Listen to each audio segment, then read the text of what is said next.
Welcome to Fan for Racing Radio. I'm Fan for Racing Sharon, and joining me today is Jay Huseman. Welcome to the show, Jay. Thank you, Sharon. We talked about it in preview. Daytona was going to be big and wild and everything else, and it happened such. And now we got our show, which is going to be kind of the same as we've tried to get set up and ready to go here already. But we got a lot to talk about after the Daytona weekend. Yes, we do. And I'm thinking that we're simulcasting to Facebook Live as well. If not, there's something else that I'm not doing that I should be doing. Let me see. Live video. Okay. I don't know if it's streamed simultaneously or how that works. And I wouldn't know how to bring streaming software.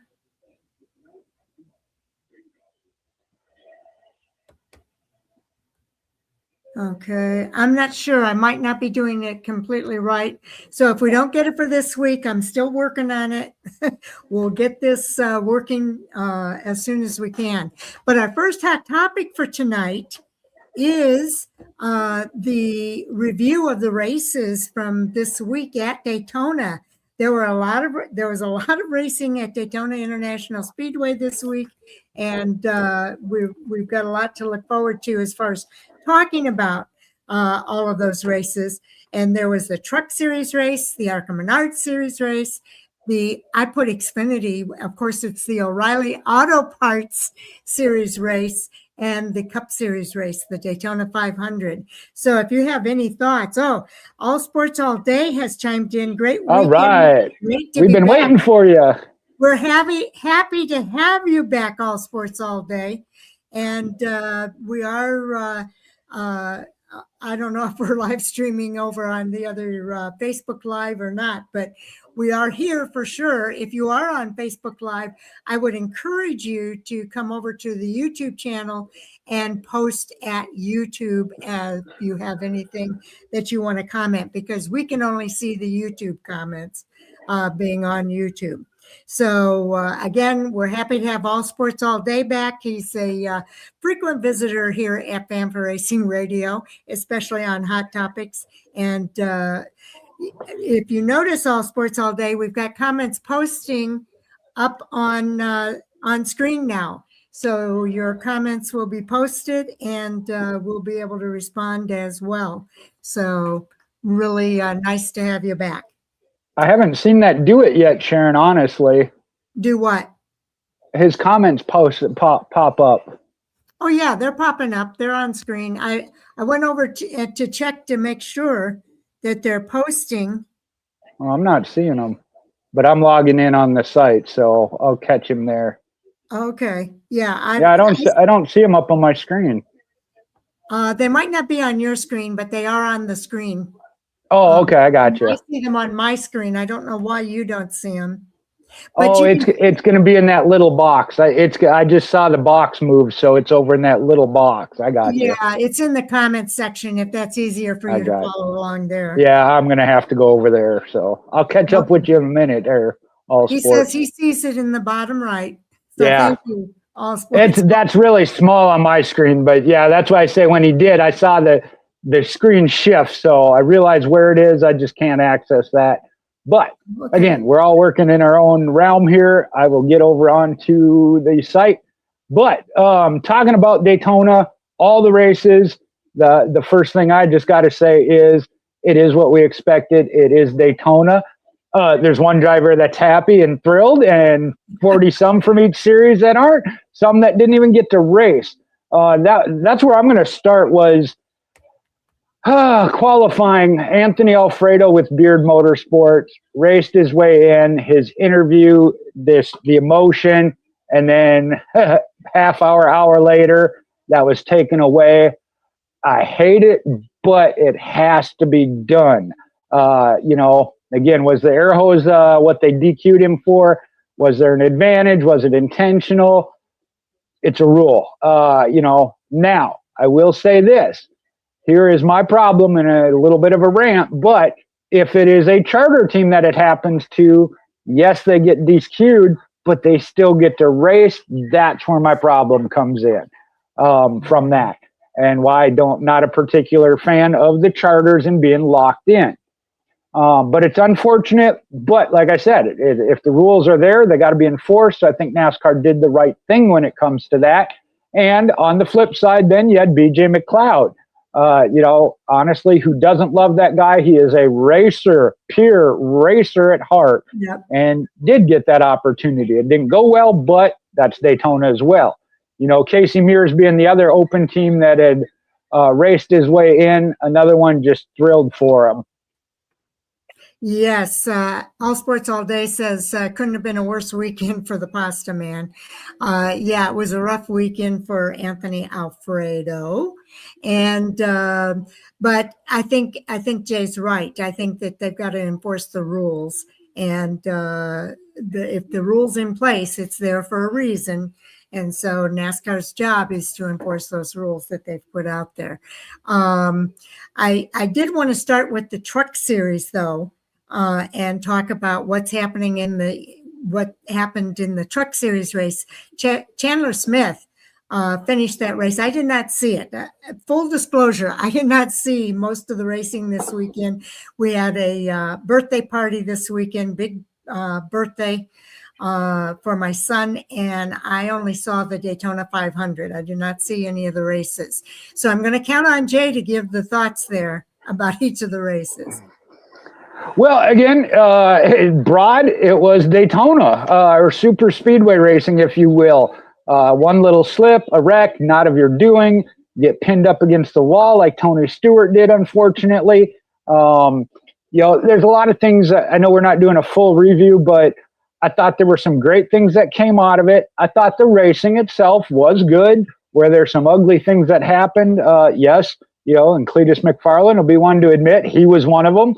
Called himself an idiot. That was his word, not anybody else's. Yes, you're right. But it happened. I mean, he hit that spot coming off turn 4, and the truck got away from him. He said he overcorrected and did it himself. That's part of racing, and especially as a rookie.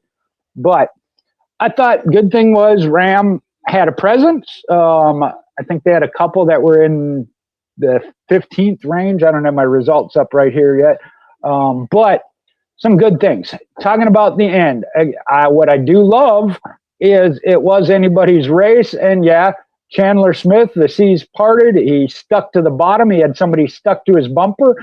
I know Tyler Reddick talked about it in the Daytona 500. Chandler Smith, exactly. He said, "Hey, this is half of time." He's not going to give it to him or share it with him, but it is half of Ty Majeski's. And that's the era we're in. And I know we'll talk about that in several different topics throughout the night. It is the era we're in. You've got to have somebody with you. A lot of times it is. Whatever happens in front of you, you hope you get through it. Chandler Smith said that. He said, "I have no idea. When we came through, everything was gone in front of me. I was out front." It happened. Okay. Well, I just found out that we're not streaming on Facebook, so I'm disappointed with that, but I'll try to figure that out. Sometime throughout the year, we'll get it figured out. Okay. All Sports All Day says that truck finish was one of the most exciting finishes I've ever seen in my life. I picked Chandler Smith, meaning All Sports All Day, and damn near lost it when he won. I thought I was the chosen one. Best race of the weekend, I think. It was a really good race. And again, it certainly could have come down to several there at the end. A little bit different whether or not Majeski could have gotten by as well and then them battle it out. But just in the top 10, I think is what Sharon said we're going to kind of hit. Chandler Smith, Gio Ruggiero, good run. Again, he felt like something else happened and cost him. I know he was not happy after the O'Reilly Auto Parts race, or maybe it was the truck race. I know one of them, again, like I said, you got one guy that's happy and a bunch that aren't. That's always the case. Christian Ecke's back in the Truck Series. Ty Majeski, we talked about, really did give it for his teammate. John Hunter Nemechek making a start in the 62, had a good run. Ricky Stenhouse. Brendan Queen. Oh, we did have one Ram in the top 10. Okay.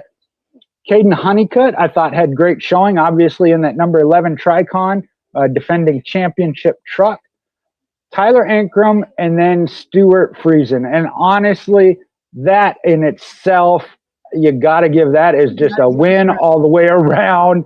Yeah. Not just a race, just a race. He did pick up a modified win earlier in the week on dirt. He is back full-time racing, if you will. So that was great to see. So those are the good storylines. All Sports All Day says, felt bad for Cletus McFarland and Smoke. They, of course, did not finish the race. Was really excited for them. And congrats to Pastrana. Pastrana did come home with a 15th place finish. Okay, that's who was in 15th. Yeah, yeah. So that was really cool.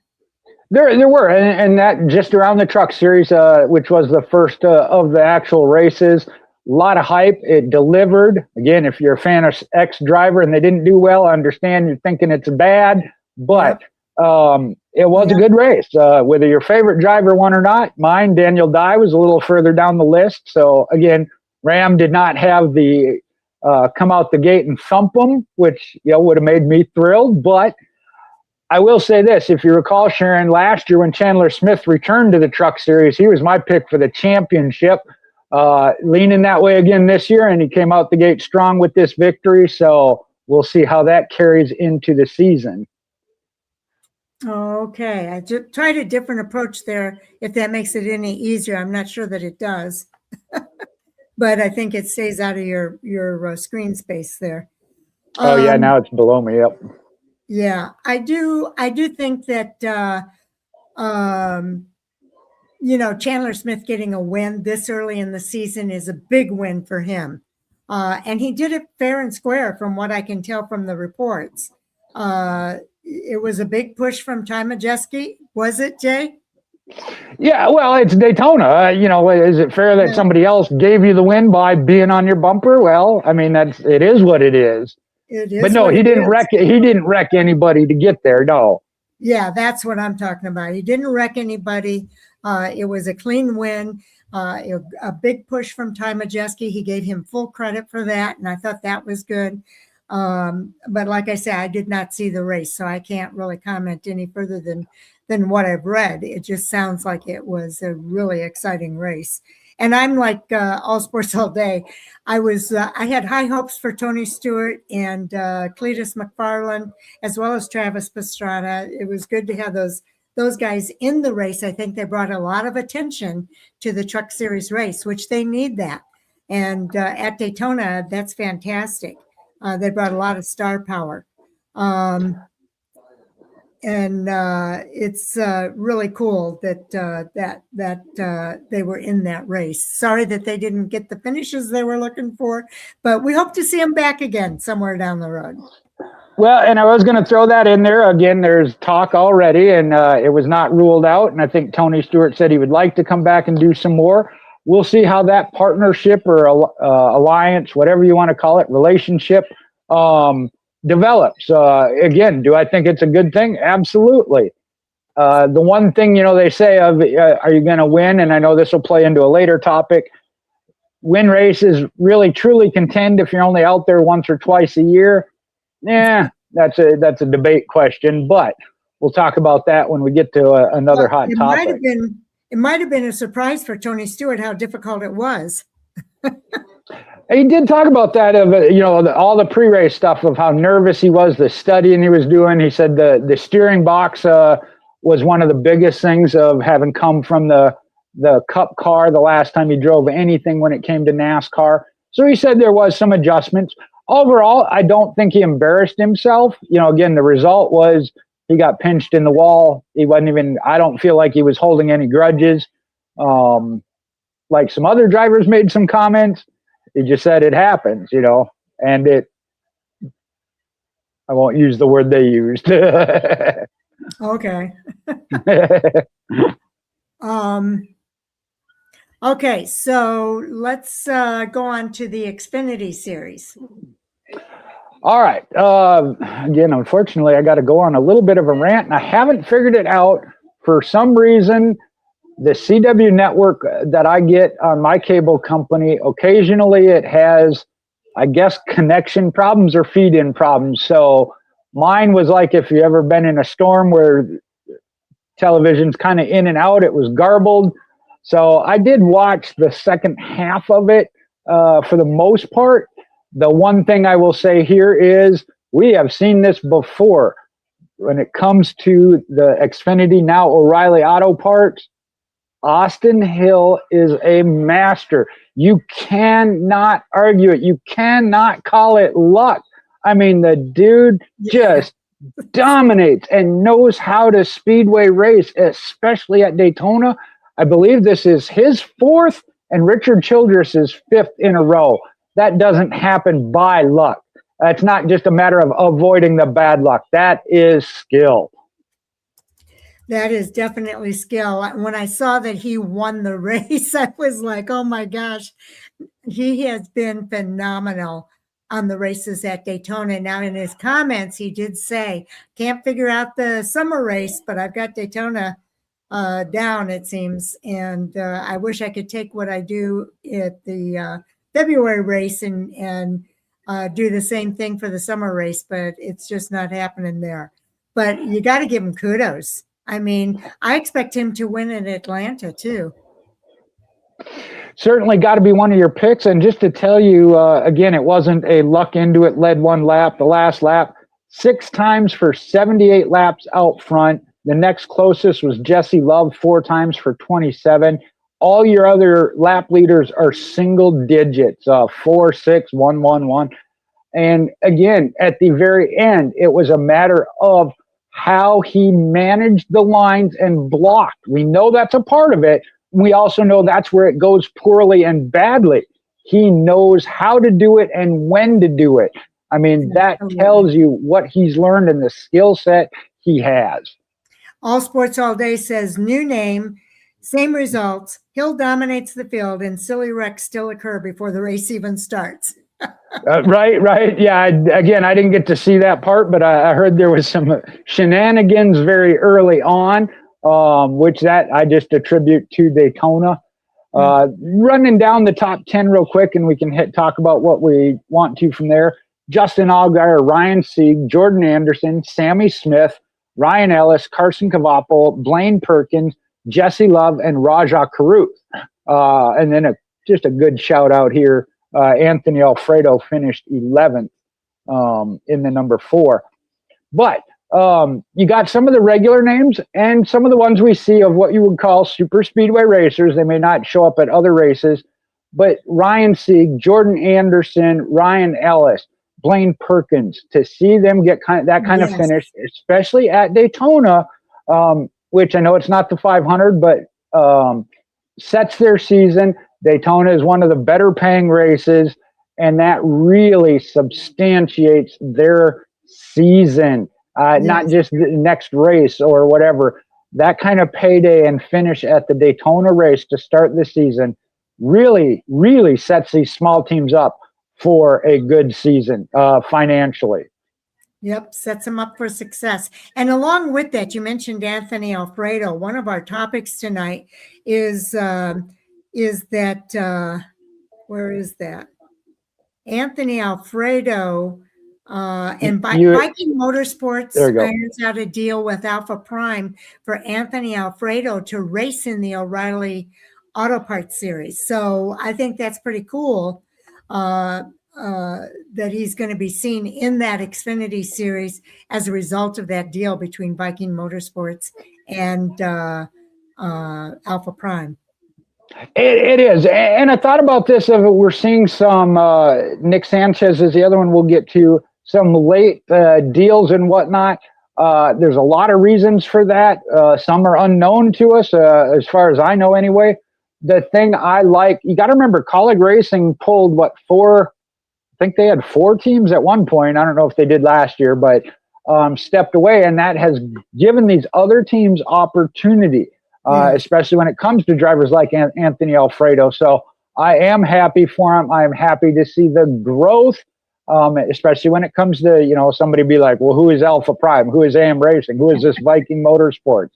That's how they get to the point of becoming a household name, as they get these teams good finishes, some financial support, some quality drivers, and solidarity of not having to change drivers every week or every year and build upon that. So I look forward to what they build throughout the season. Good start with an 11th place finish. Are we going to see that every week? Probably not. I wouldn't rule it out. But again, that's a building process. And that's what I get excited about when I watch these O'Reilly Auto Parts races. Yes, and All Sports All Day says that's what I love about super speedways. Even though we can question the legitimacy, it's still so cool to see small teams get top 10 finishes. And it is really cool to see them get that time, that exposure. And it means a lot to those teams. They need that kind of exposure. So it's really good when those opportunities arise. And we talk about that of Daytona being the wild card. If you're in it, you can win it, unless you're in the O'Reilly Auto Parts and Austin Hill is in it. I think his first year, he was the out of nowhere kid. You know, that's not so anymore. And nobody else has had the chance to pull that off. Yes, absolutely. So he says, I'm not implying it's illegitimate. We know. Absolutely not. It's Daytona. It's super speedway racing. It happens. It's about the super speedway. Okay, so with that said, let's move on to, actually, I should have gone to the ARCA Menard series next, because they actually before the O'Reilly series. And there was a lot going on in that ARCA Menard series. Gio, by the way, was doing, I think, if not double duty, if not triple duty, I know he did double duty. Let me see if he was in the Xfinity. No, I don't think he was in the O'Reilly Auto Parts. I thought so too, but let me see if he was the one that was upset at the O'Reilly. Yeah, it was the O'Reilly, because he finished second to last. Yes, that was the one where he was upset. So yeah, that's the one where he was really upset. Yes.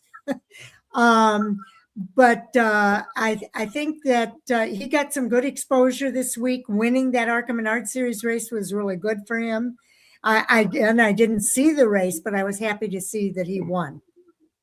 That is one I had not gotten to fully watch yet. I've seen clips of, again, ARCA, Daytona. You had a lot of commotion or whatever, but there was some good racing, I felt like, anyway.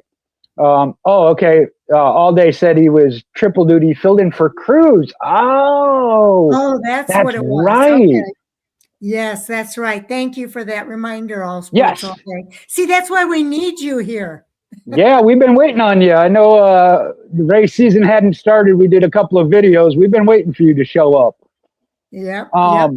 But yeah, that was one, like I said, when I picked up the O'Reilly Auto Parts, I hadn't seen the ARCA yet or any of the results, but he said of a one, going from that high of coming out of a victory and then into the O'Reilly, and then he was out early, and yeah, he was not happy. Again, drivers show emotion. I get that.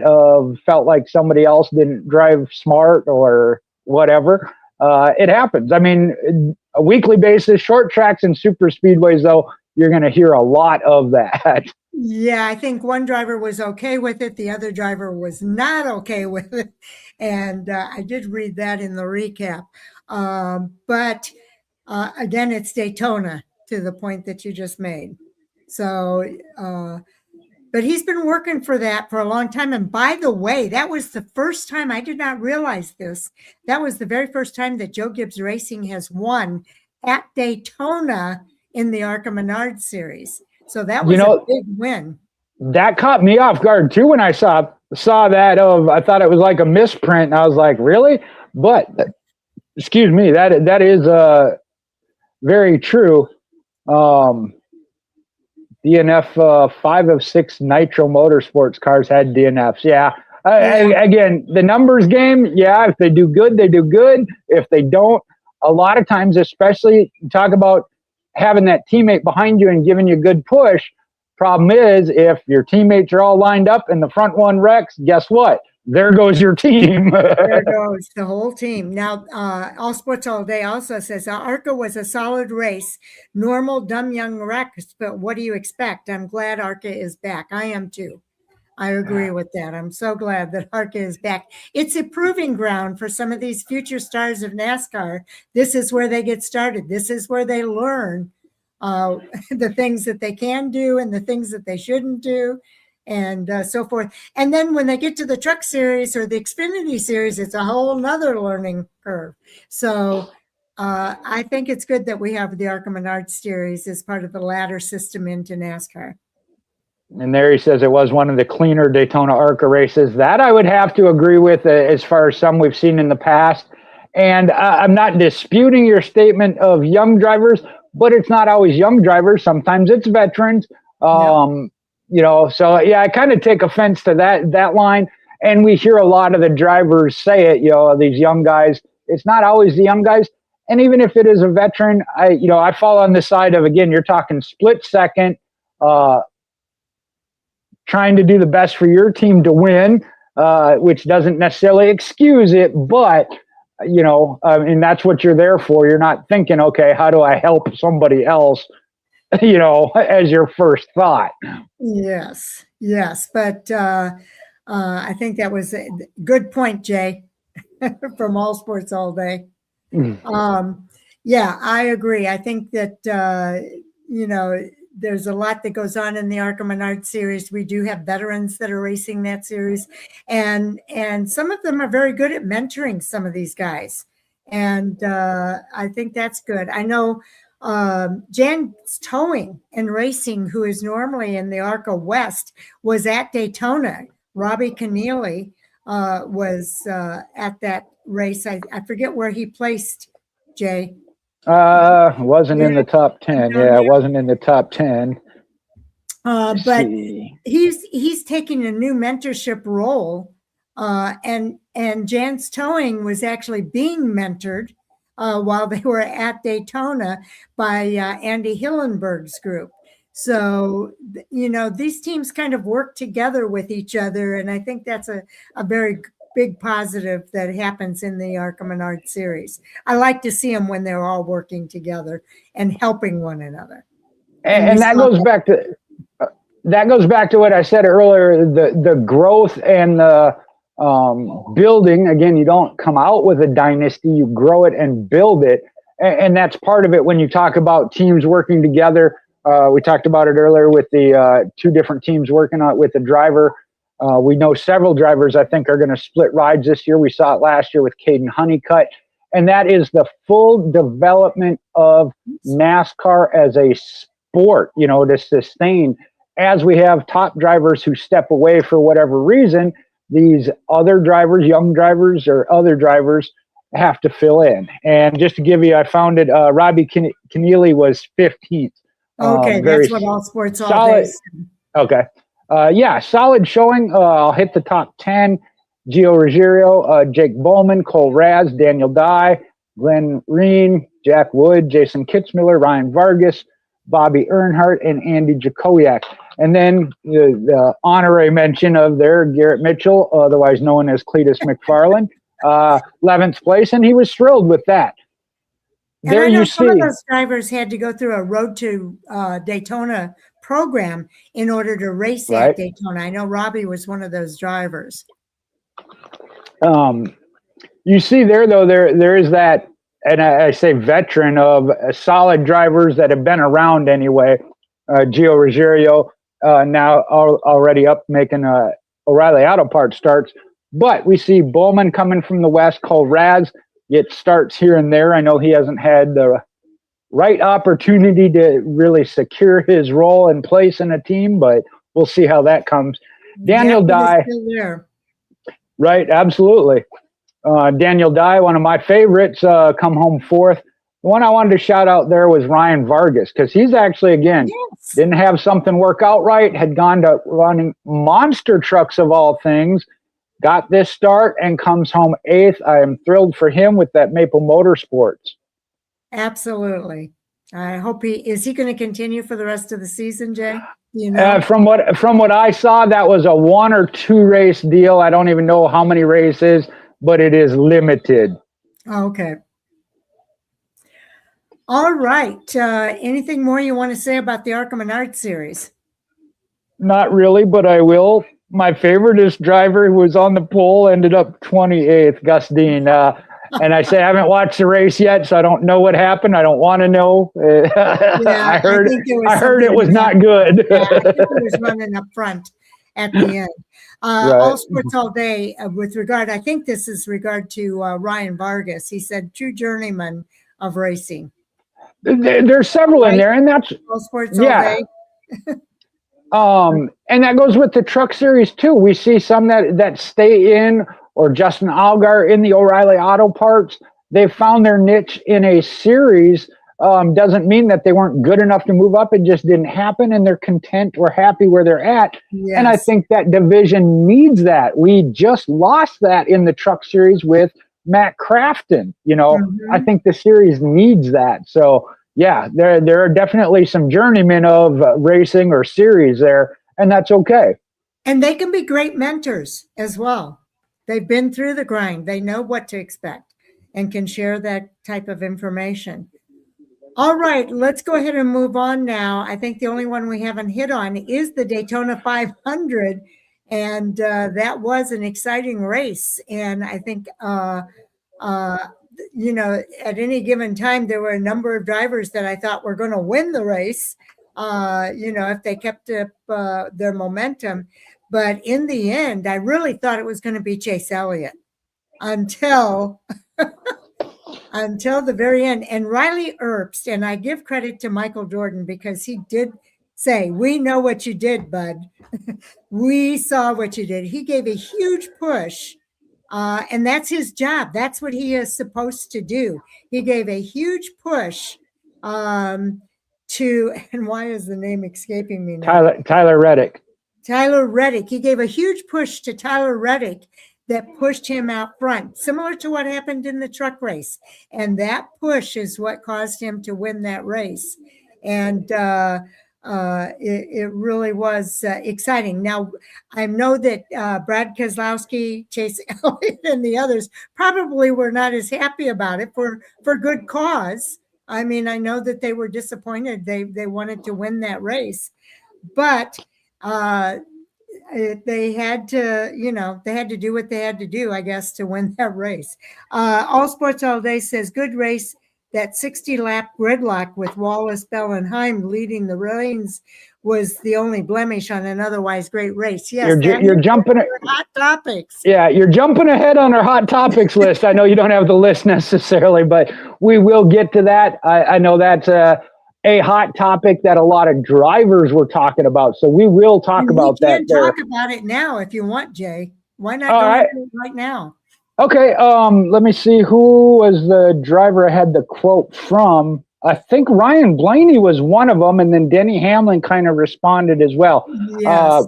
What I saw, or what I heard, my takeaway, Ryan Blaney was the one that called it a Toyota roadblock, said they sat up front and were blocking and, saving fuel, which he was not a fan of.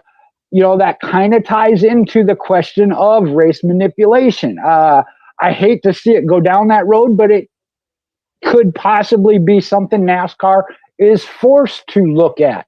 Again, are there things?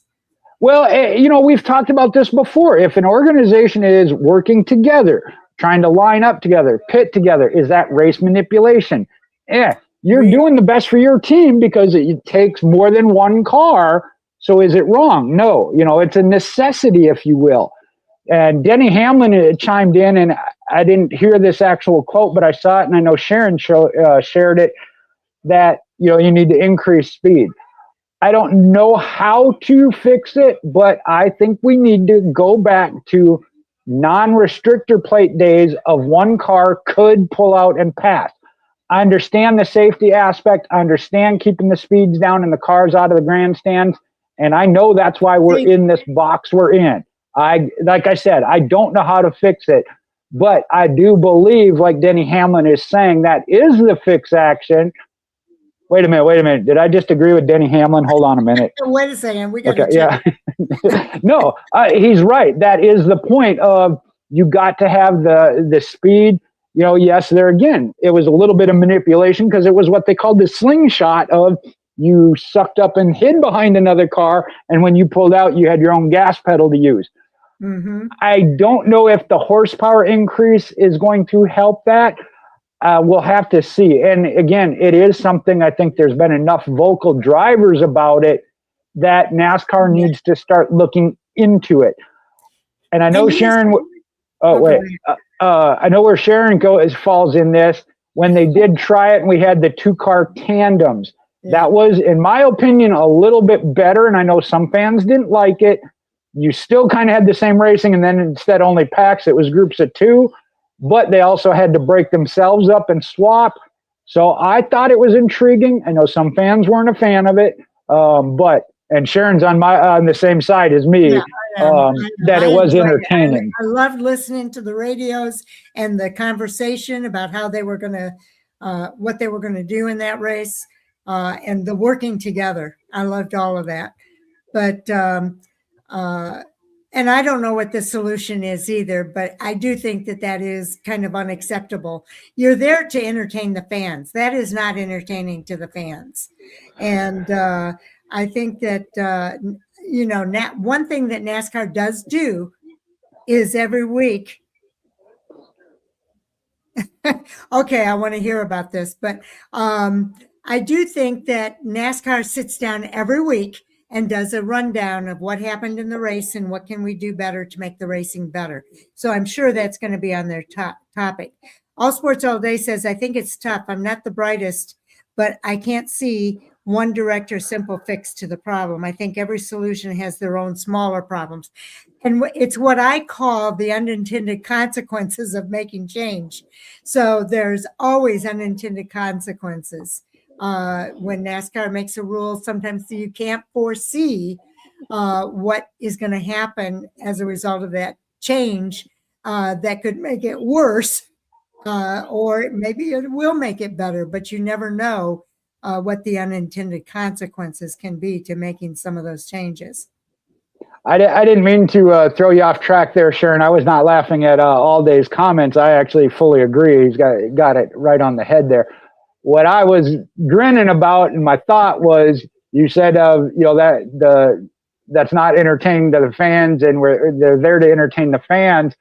You know my feeling. I'm trying to think of how to say this. I'm not talking about gimmicky stuff, though, either. No. This is, to me, you can't, because the fans aren't ever going to be happy. And I'll just leave it in one group, because here recently I've heard them saying they want to go back to where it was single car and they click off laps, rather than the fuel saving of getting in single file. And it was the same thing. And back then fans didn't like that, but now they're calling for it again.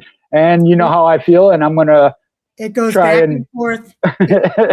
You're not going to make the fans happy. Yeah, you're right. You're right. There's always going to be somebody that's not happy with whatever happens. But I did like the tandem racing, but we were in the minority, Jay, and I accept that. Right. And again, did it have its drawbacks? Yes. Again, we saw that. But that's with everything. So I don't know what it is fans want. And that goes back to it all day. There's not one fix action, because again, you got 40 some teams, 40 groups of fans, so again, you're going to have one group happy and 39 that aren't. So All Sports All Day says too, I watched the 79 500. Single file was no better than what we have now. And I agree with that. I hated the single file. There too, everybody wants to. Dave Moody's, gets on people when they go, "Oh, back in the good old days, yeah, there were 3 cars on the lead lap. What was that? What fun was that? Second place was 8 laps down. What fun was that?" Oh, he goes off when they get on that rant. But it's the era. So full rundown, top 10. You mentioned Tyler Reddick getting the win. And I believe this was the latest updated. I know there was a couple of changes, but what I got here shows Ricky Stenhouse second, Joey Logano third, and I believe he was sideways and backwards. Chase Elliott wrecked in fourth. Brad Keselowski clearly was in the wall. He got fifth. Then you had Zane Smith, Chris Buescher, Riley Herbst, Josh Berry, and Bubba Wallace. And I was really just surprised to see Riley Herbst get 8th out of that, but that was right at the start-finish line. Yes. So, and Bubba Wallace led the most laps, I believe, of that race. He was having a good run. I know he was, upset 9 times for 40 laps. You're right. I don't see anybody else. Oh, here, somebody had 23. Chase Briscoe at 23. So you're right. For front runner for sure. And I think we kind of expected that. He was one of our, what I call dark horse picks the other night. Something you mentioned earlier, and I didn't get a chance to respond. You said that there were 10 different people you thought, there should have been 10 different people you thought could win it coming off of turn 4, with the way it happened. Obviously it did happen that way. Michael McDowell, Zane Smith had his shot at it there, which I was kind of rooting for that underdog, and by no means am I unhappy with Tyler Reddick. This is one of those, you got to accept who got it because, first time Daytona 500 winner, I should say. There you go. Ricky Stenhouse almost got his second one, like you said, Chase Elliott. And I have that as a separate hot topic we'll lead into of when do you throw the caution? Why didn't you? Would have given it to the NASCAR's favorite driver. Obviously, and I don't know if he was one that had the real shot at it, but he was in contention. Yes. How could you not want to see Brad Keselowski have won? Broken leg, everything that he's gone through for his own team now as part of RFK. Would have been a great story, obviously. So, again, you just got to appreciate what it is, honestly, in my opinion. Late caution now. I mean, we're in the reviews, so let's talk about it. Okay, well, and this, to me, it was kind of a topic throughout all the races. Again, I'm going to try and control my tongue here. The fans were saying they were happy to see NASCAR keeping the caution flag in their back pocket. I get that. I understand that. I, as a fan, too, want to see them race to the finish. I get that. However, safety has to override everything. Depending on your opinion, and NASCAR made theirs and their judgment, there was a wreck and they let it continue, and then there was another wreck right at the start-finish line. Depending on your view of whether or not some of those cars in that first wreck needed to be attended to, I believe it was off the back on the back stretch, coming off a 2 down to the back stretch, if I'm not mistaken, or started as they went into 3. I have a little bit of a concern there that NASCAR is trying to make the fans happy and maybe questionably risking safety. That's where my concern comes in. Because pleasing the fans, which isn't going to happen in my opinion, is not worth a safety aspect. And I'm going to turn it back over to Sharon. I will remind you, though, of the 2007 Daytona 500 when Clint Boyer came across the finish line on his roof and on fire. Fortunately, the car flipped over. He was able to get out. He was fine. But, yeah, that was a no call as well. All Sports All Day says, I'm indifferent on Reddick, so I was happy for him, but there were so many cool storylines so close to winning. I guess I was a bit disappointed, but still happy for him.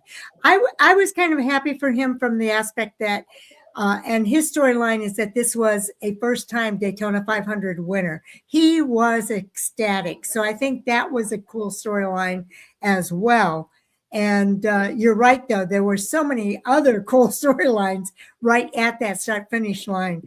And any of them would have been cool Daytona 500 winners.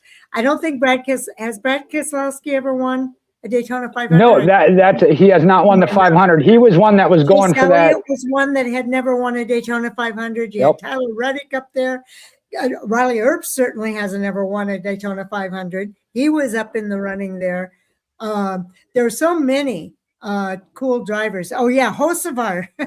All Sports All Day says McDowell, Hocevar, and one other spun onto the apron, but I don't know. Oh, already in turn 1. Correct. I'm happy they didn't throw it, but I was surprised that they didn't. Yeah, I'm kind of happy that they didn't throw it, and I know safety is an issue. Everybody was safe, so, there's that. But I think if they were going to throw a caution, they would have done it with Clint Boyer going across that finish line on his roof on fire and flipped over. Well, but that was, and you go back to Earnhardt, Dale Earnhardt. I know there was a lot of talk about that, this being the 25th year of that. Ryan Newman, that's one of those of, you say everybody in turn 1 was okay. but you don't want to have to say, oh, we didn't throw the caution and we Exactly. didn't get to a driver We should have. in time to help them. And I don't want to go into any of the possible outcomes of that. You know, you never, ever, ever want to be on that side of it of feeling like, hey, had we done something different, would the outcome be different? I'm just By saying any it's not a means. precedent. It has happened before. Right, absolutely. And like I said, I feel like maybe the one with Clint Boyer, it had to do with Kevin Harvick and Mark Martin, obviously a fan favorite, and Harvick being in for Dale Earnhardt. So many people were unhappy with Harvick. Right. Well, and that might have influenced their decision there. And I know it's hard, and I have said this before. By no means would I want to be in NASCAR situation, but I would personally, like I said, rather argue about we did it and it could have been let go than we let it go and we shouldn't have. Mm-hmm. Yeah, I understand where you're coming from. Like I say, I just note that they've not. It's been a no call previous to this weekend. That was one, and I only flagged a couple of times. I know we've talked about having a flagman on an interview. Get more to that, but yeah, there was one where a guy flagman in our group. Yeah. When I did, a guy bounced off the backstretch wall, and yeah, I threw the caution, and everybody was like, "No, he came off the wall. He's still driving." And I was like, "It looked ugly. I threw it. You want to fire me? Fire me." I'm like, I'm not going to second guess myself on it, you know. Right. All Sports All Day says, remember all this happened last year when they got trigger happy and threw it at Atlanta. People got mad. Lose for them. Great point, Jay. Wouldn't want to be race control. Yeah, you and me either. They've got a tough job, and it seems like no matter what they do, you're going to have the one group, right? I will say, and they're darned if they don't. I will say this: you threw in a good word there, and it happens to work for me on many levels. But trigger. Last year, I think there were some stretches where, yes, a little bit of smoke or whatever. Yeah. I felt like they were a little early in jumping on it, and I was okay with them looking at it and moving a little further. I just don't, like I said, I don't want to see them cross that line of we waited too long. Absolutely. Absolutely. One thing I will say is these cars do seem to be so much safer than any other cars we've ever had in NASCAR. So they can do a little bit more than some of the cars previously. And there too, I understand. Like I said, that's why I don't want to be in race controls. I'm sure that factors in too as they've developed safer cars. I know this year, actually, I learned this. I didn't know it. Trying to think who it was. I don't remember who it was, but we're talking about the seat inserts that they have mandated a certain amount of padding around the head. And so the driver, I want to say maybe Christopher Bell, but I might be wrong, actually got a different seat so that he could get what he wanted of where he wanted his head and angle, but also meet NASCAR's requirement of X amount. He said he would have more on one side or the other, and I don't remember which. Okay. But that he had to make some adjustments so that his head was still at the angle he wanted for how he drove, but also met NASCAR's requirement in the safety aspect of the foam padding around the head. Yes, All Sports All Day says, I don't think anyone in that spin in turn one hit the wall. I think that's why they didn't throw it. Well, and not that I normally don't get real into social media, but somebody with a video phone showed some of it that a lot of people were saying, "Oh, I didn't realize it was that bad." Again, it's not necessarily about hit it or they hit the wall. That there were a couple that did hit the wall harder than it appeared, and that's where that concern kind of got sparked. Of well, maybe NASCAR. But there again, you know, fans are saying, "Oh, you finally did what we wanted. You let it go," and then right away they turn around. There's a group, you know, saying, "Oh no, it was bad. You should have thrown it." Yeah, it's, and again, same as we talked about drivers, you're talking about split second immediate decisions. Well, there was no overtime. I liked that. Agreed. That we didn't have to do a restart. They changed how the race finished out, and they were able to get that race in. So I give them kudos. I think they did the right thing there. I'm not going to say right or wrong. I'm okay with it. I do have a little concern, like I said, but yeah. Sure. And again, good outcome and I would have said that regardless of how it finished. May not have been exactly happy with it. My favorite driver, I know again, your not the driver one. was on the losing end of that. That's Right. right. But I'm happy for Tyler Reddick. I know, and there again, I hate to get into what I call the conspiracy theories. Several years ago, when Denny Hamlin threatened to leave, he ended up winning the Daytona 500. There was a question mark around it. 2311 had the lawsuit. They came out. They won the Daytona 500. But also, if you'd have thrown the caution when that other wreck happened, it would have been Chase Elliott. You would have had fans screaming, oh, they gave it to NASCAR's most popular driver. NASCAR can't win. I mean, and that's why I say it's important to have their decision made and stand on it and take whatever criticism, because it's going to come. I mean, it's going to come. Yeah, no matter what. So, who's Jay's driver? Jay's driver is Chase Elliott. He is one. Yeah, I don't have my Napa hat on. He is one, and in this case, actually, Brad Keselowski is the one I would have kind of liked to have seen it. Carson Hocevar, Noah Gragson got 11th. I'll throw that one out there. As a whole, right now, since Jeff Gordon retired, I am not a full-blooded one-driver fan per se. I enjoy NASCAR. I like to see different ones. And even again, 2311, I was talking about the conspiracy. I'm happy to see it. I am happy for Tyler Reddick. And Sharon, you were talking about this. For me, when it comes to Tyler Reddick, and I saw a lot of Facebook posts, I think it was on Facebook mostly, but who is this guy? And it had pictures of him as a dirt track driver. He has run at our local tracks here in Columbus and Meridian, Mississippi. They had him pictured with Scott Bloomquist's Sunshine, Black Sunshine. He's a racer. Yeah, of that, and having coming through the dirt ranks. So I actually do have a good connection with him as far as that. But I'm happy, like I said, I can't say I've ever been unhappy with a particular driver winning a race, even if it happens, however it happens, because they're out there. I mean, My pick this week was actually Ryan Blaney. I was really hoping Ryan would, because he's never won a Daytona 500 either. There were a lot of drivers I was really pulling for that had not won a Daytona 500, and that's always a great storyline in my mind. It is, and that's why I said you name any one of the top 10 or 15 that had a shot at it at the end. I know some people would say they get tired of seeing the same driver. If William Byron could have done it for the third time in a backup car, again, that is a great storyline. Whether you like him, whether you're tired of seeing HMS win, whatever your anti is, take it for what it is. It is a great storyline. And Kyle Busch, that was his 21st start in the Daytona 500, and he's never won the Daytona 500. That would have been a great storyline too. And I wonder if they would have done for him what they did with Dale Earnhardt.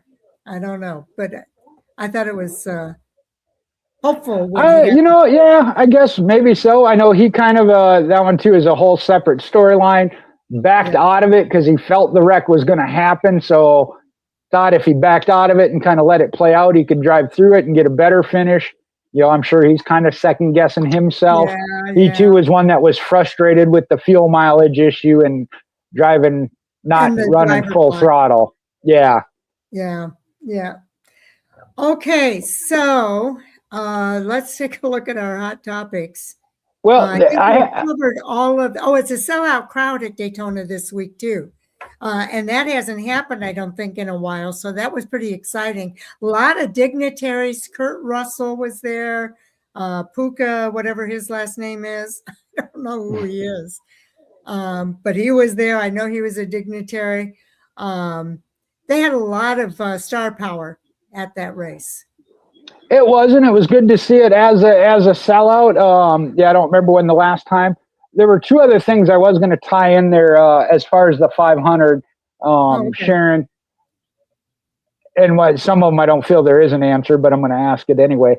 The other was as it pertains to the future, they're looking at Super Bowl dates with the NFL extending its season. That may come into play. I don't know how that affected it with it back-to-back weekends this year. But my question of when we're looking at Daytona as a whole, obviously you got 23-11 on the winning side and momentum, but what do you see as the impact of this race and then the season? Whether it be by manufacturer, by driver, by teams or organizations. Do you see any? Is it even capable? That Toyota had never won the Daytona 500, Jay?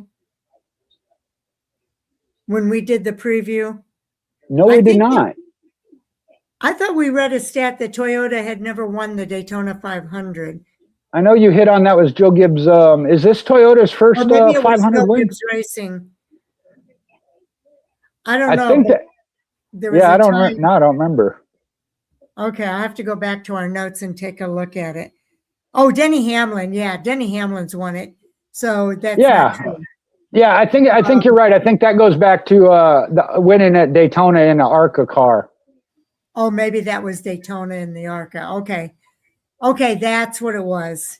Yes, you're right. It was ARCA Menard Series.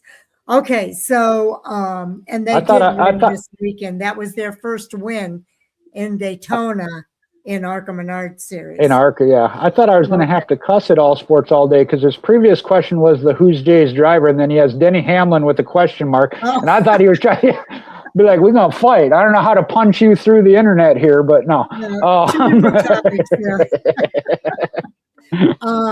but yeah, what do you think the impact or outlook is?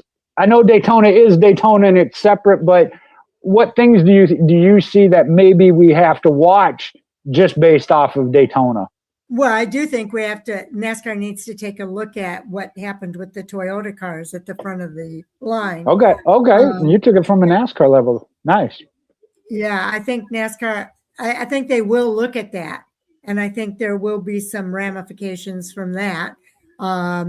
If not, maybe they'll do something yet this year. A lot of times they don't like to make too many changes.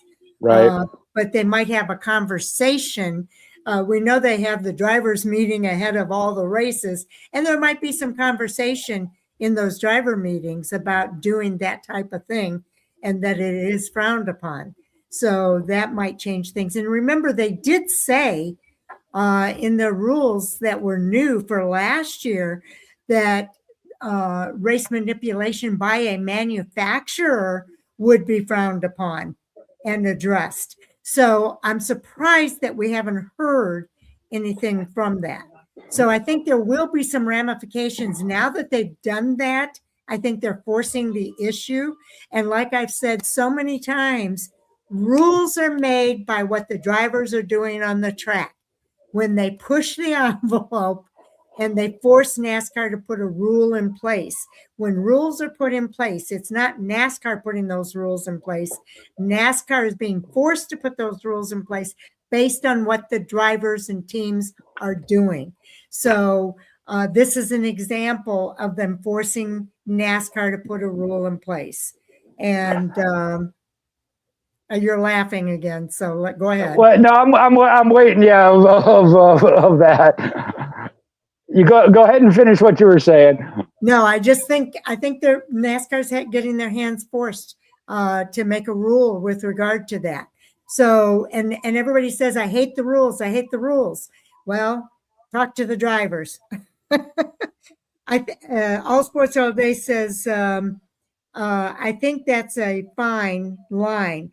Like, what are they going to say? You have to go 100% all the time. Why? What about fuel saving? Toyota's at the front. Why are they supposed to peel off? I think the race manipulation case here isn't a strong one. Okay, so let's talk about that, Jay, because I think you feel differently about that. No, I was going to say I got nothing to say now because All Sports All Day just said it. Okay. The fine line, great words. That's a fine line. Is it race manipulation? Yeah. You're right. I don't think it feels like it is. I understand. If a driver don't win, he feels somebody else cheated. So you can't go that route. I think if you were to look at that, in the situation where race manipulation came up and was penalized, and they made that rule change of we could have manufactured, I do believe that was very much race manipulation. Is this I don't see as manipulation as much as cooperation. And like All Sports All Day said, it's a fine line. What are you going to say? You can't run in line with another Toyota. Or again, if you ever drop below X amount on your, they got the telemetry, they could look and say, okay, you're not going full throttle. I don't want to see that. I think the avenue that NASCAR has to go down is do something different with the cars where you can pull out on your own, or you don't have to save fuel. I don't know that even adjusting the tank size. I know they've played around with that in years past. Denny Hamlin's answer of more speed, I don't know if that's the answer. I'm not going to argue with him. Like I said, I kind of agreed with him. I do think that there is something within the cars that is what's going to need to be fixed. Do I like to see Toyotas blocking and like I said, I don't know if I would necessarily call that of blocking. It's tough. I mean, and I don't have the numbers to say, well, yeah, because they get worse fuel mileage or whatever. It's a strategy. And that's where I said it's really tough to take that away. Did they do anything wrong by the rules? Now, All Sports All Day brought up the, give the 100%. So are they technically, it's no different than the riding around at the back of the field and then racing at the end. Are they violating a rule? They're not giving 100%. They're keeping their car in one piece. You can't finish the race if your car is in one piece. If you keep your car out of trouble by riding in the back, is it wrong? Yeah, it's not entertaining the fans. Their driver isn't up front leading laps. But it's a strategy and it worked, I mean, so I think that the fine line there, as All Sports All Day said, I don't see a great way to make a rule against it. I just honestly don't. I think it has to come within the car. All Sports All Day says, like, I guess on paper it is, but what's the alternative? Point of the year, possibly there, Jay. And I'm sorry, I missed it. I got something that just came in. Email that I was no, I saw you were working on that. I'm in agreement with him of race manipulation is that fine line. I think it has to come within changing the cars. Do I have that answer? No, I don't. Again, I'm going to go with what Denny Hamlin. He's a driver. He's an owner. He's involved. I would have to give some credit to what he's saying and that to me, like I said, my answer would be go away from the restrictor plates. I know why they don't do that. Like I said, I'm not the one that has the answer. Well, let me just say this. Why have the rule if they're not going to enforce it? Well, and there again, what is 100%? 100% to win the race. Well, if that means not running out of fuel, you are given 100% to win the race. So it's tricky. And here again, they're also blocking the other drivers from being able to move forward. So they're impeding the progress of the race. So I think that there could be a case here in this case.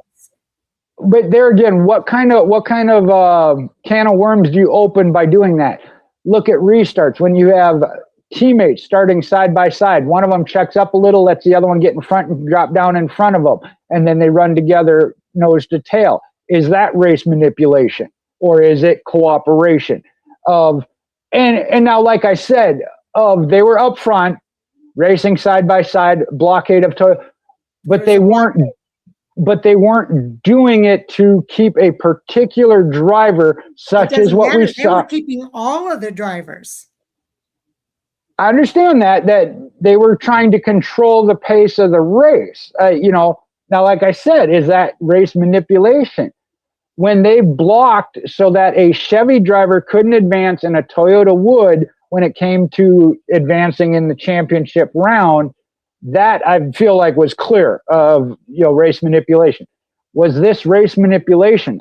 I can't 100%, like he said, of 100% say. If you're giving 100% to win the race and you need more fuel, so you're slowing the pace down. It's changing the outcome of the race. Yeah, I mean, but there again, what's the rule? Of how, I'm trying to think how Dave Moody puts this when a caller calls with something. How are you going to write that rule? If you have three Toyotas side by side, you can. Okay, but what is 100%? Does that mean you have to be foot all the way down, and we better see 100% on your fuel on the telemetry? Again, if there's 3 lanes and you have a Toyota at the front of each line, is the rule you have to now have one of those Toyotas peel off? All Sports said, what are you going to do? Well, you have to. I think the way the rule is written, and I wish I could find it, the way that I believe, and I don't know, I don't have it here in front of me, but I believe the way the rule is written is that if a manufacturer works together to manipulate the outcome of the race, it would be considered illegal. So okay, actions that could receive a penalty. So again, I know it's not an easy decision. It goes back to what we were talking about with race control. I'd hate to be in NASCAR's place, but I think that they do need to review that and make a decision on that for future races. Just to give you an example, then, should Tyler Reddick be disqualified? No, I'm just saying at this point, it's already a done deal. NASCAR did not react to that during the race. They're not going to do that, especially for the Daytona 500. But for future races, I think it needs to be addressed. I'm trying to show that you're going to open up whoever wants this as a rule, open up a huge can of worms.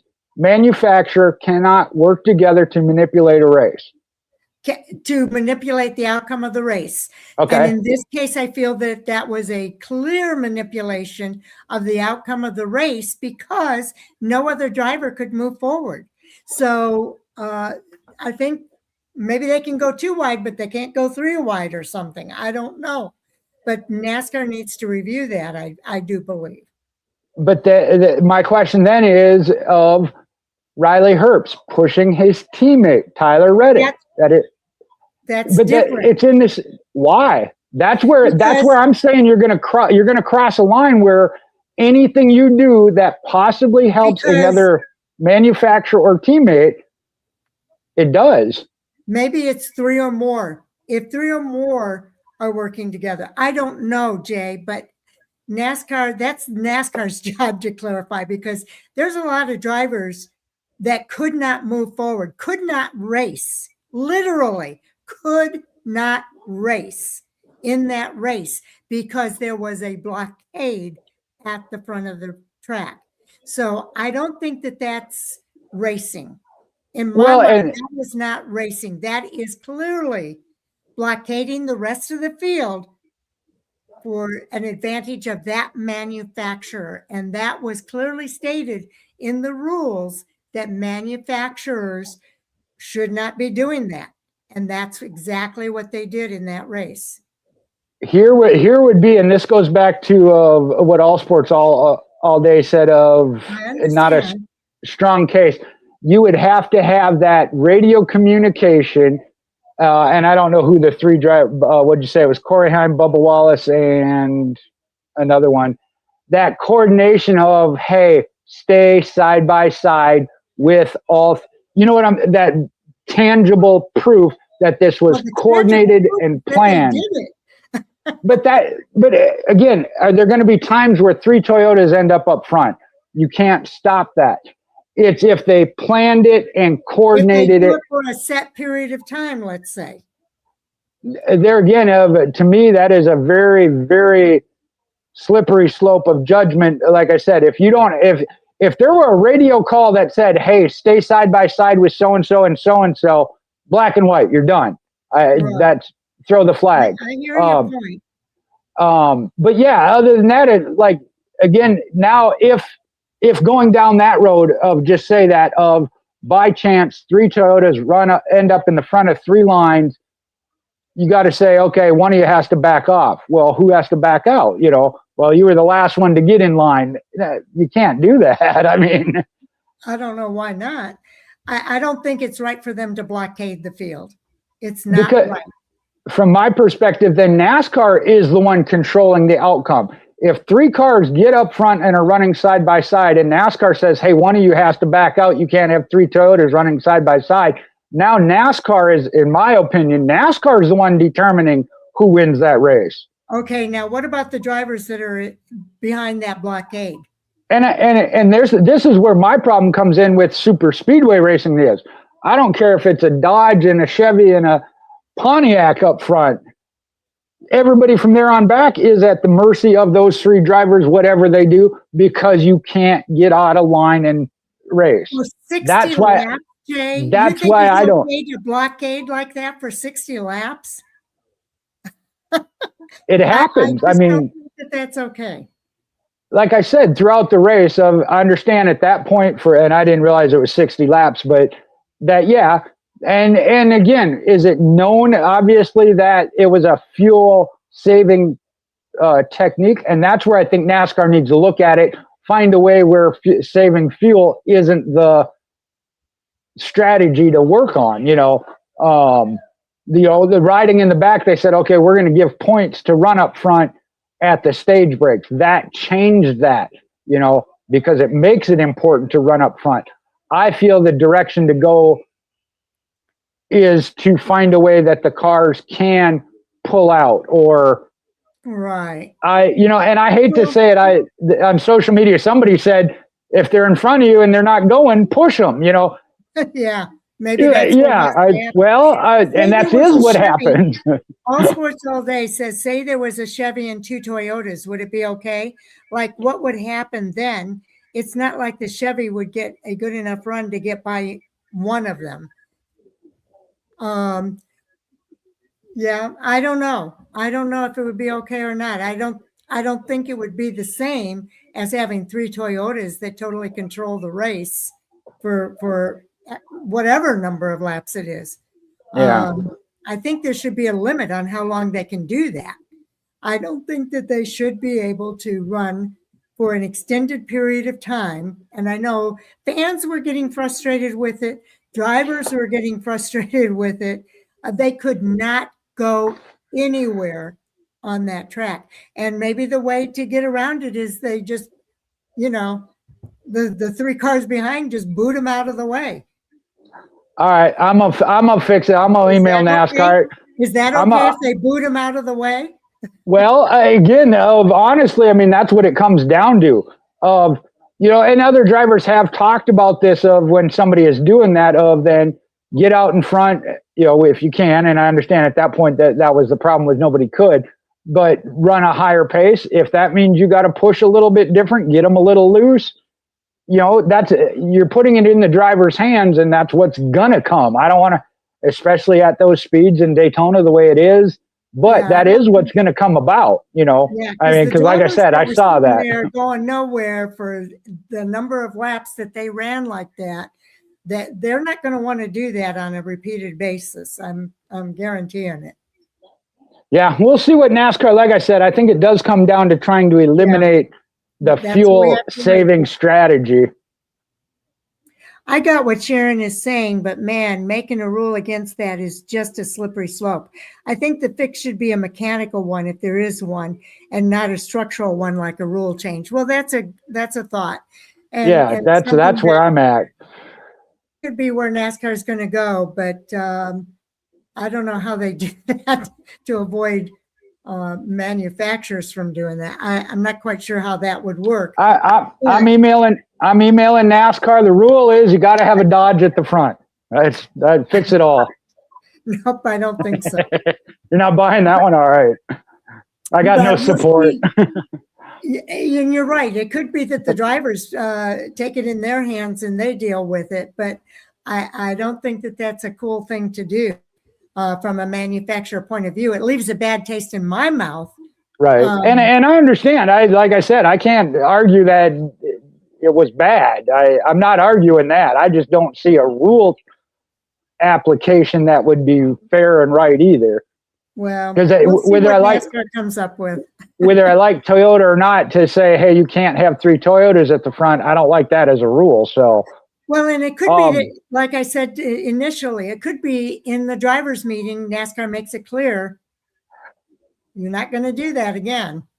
All right. I was just about to ask this. So All Sports All Day says as long as Danny Dye and Chase Elliott are leading the line, there you go. That's if I'm making the rules, I mean, no. I was going to find out if I can still be friends with All Sports All Day. Are you a Dodge fan? That's the important question. If not, we're calling Tommy back. Yeah, Tommy's definitely a Dodge fan. I know you're a Dodge fan. Where are you, All Sports All Day? What's your manufacturer?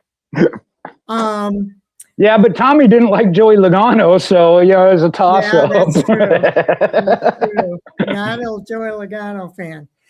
He was not. He was not. He was not shy about it. I think it's time for us to move on here. Let's look at some of our other irons in the fire here.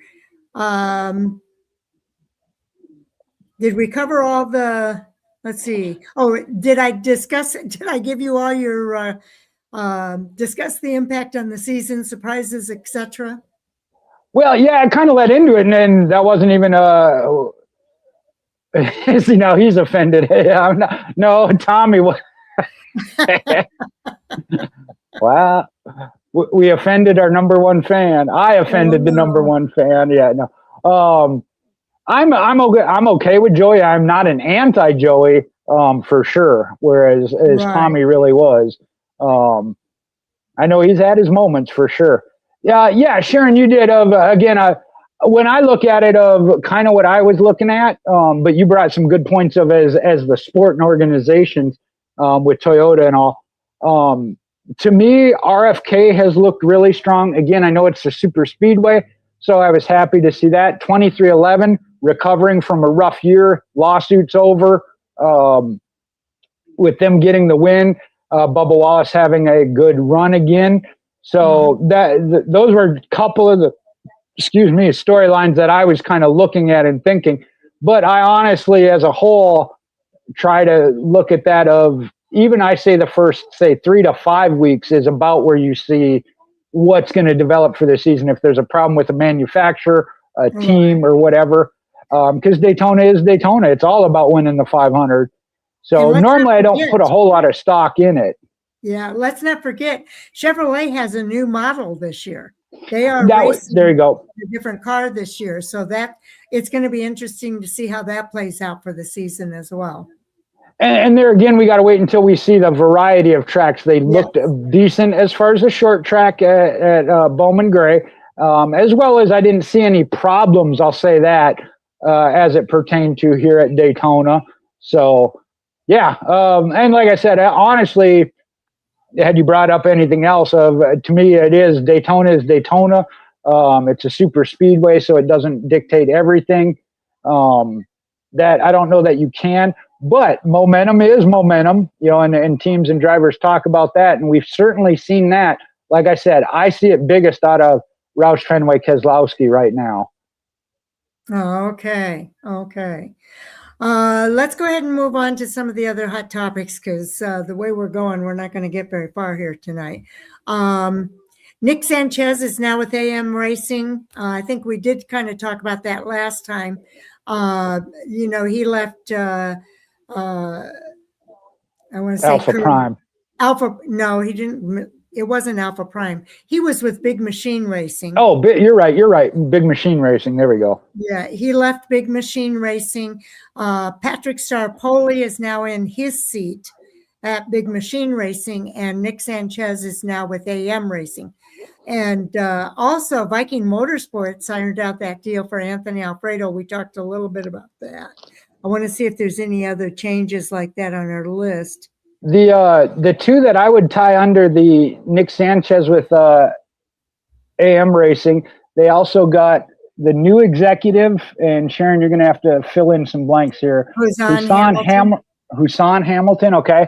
And then this is where what I wrote of Dale Jr. endorsement.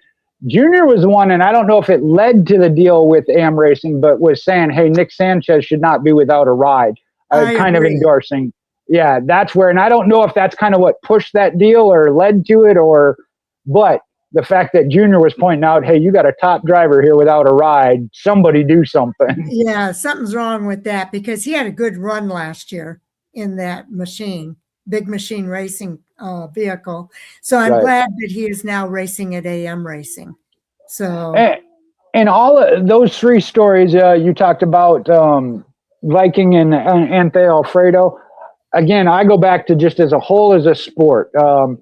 Some teams building, and that goes to the executive that they got. And I know he was a NASCAR executive. I don't know anything about him. I don't know what kind of job he's going to do. But what I like to see is a team like AMA Racing, which had a partnership deal come apart, but they're going to still race. They got Sanchez a driver. They have an executive that shows investment and building, and I like to see that. AM Racing and Alpha Prime are two different organizations.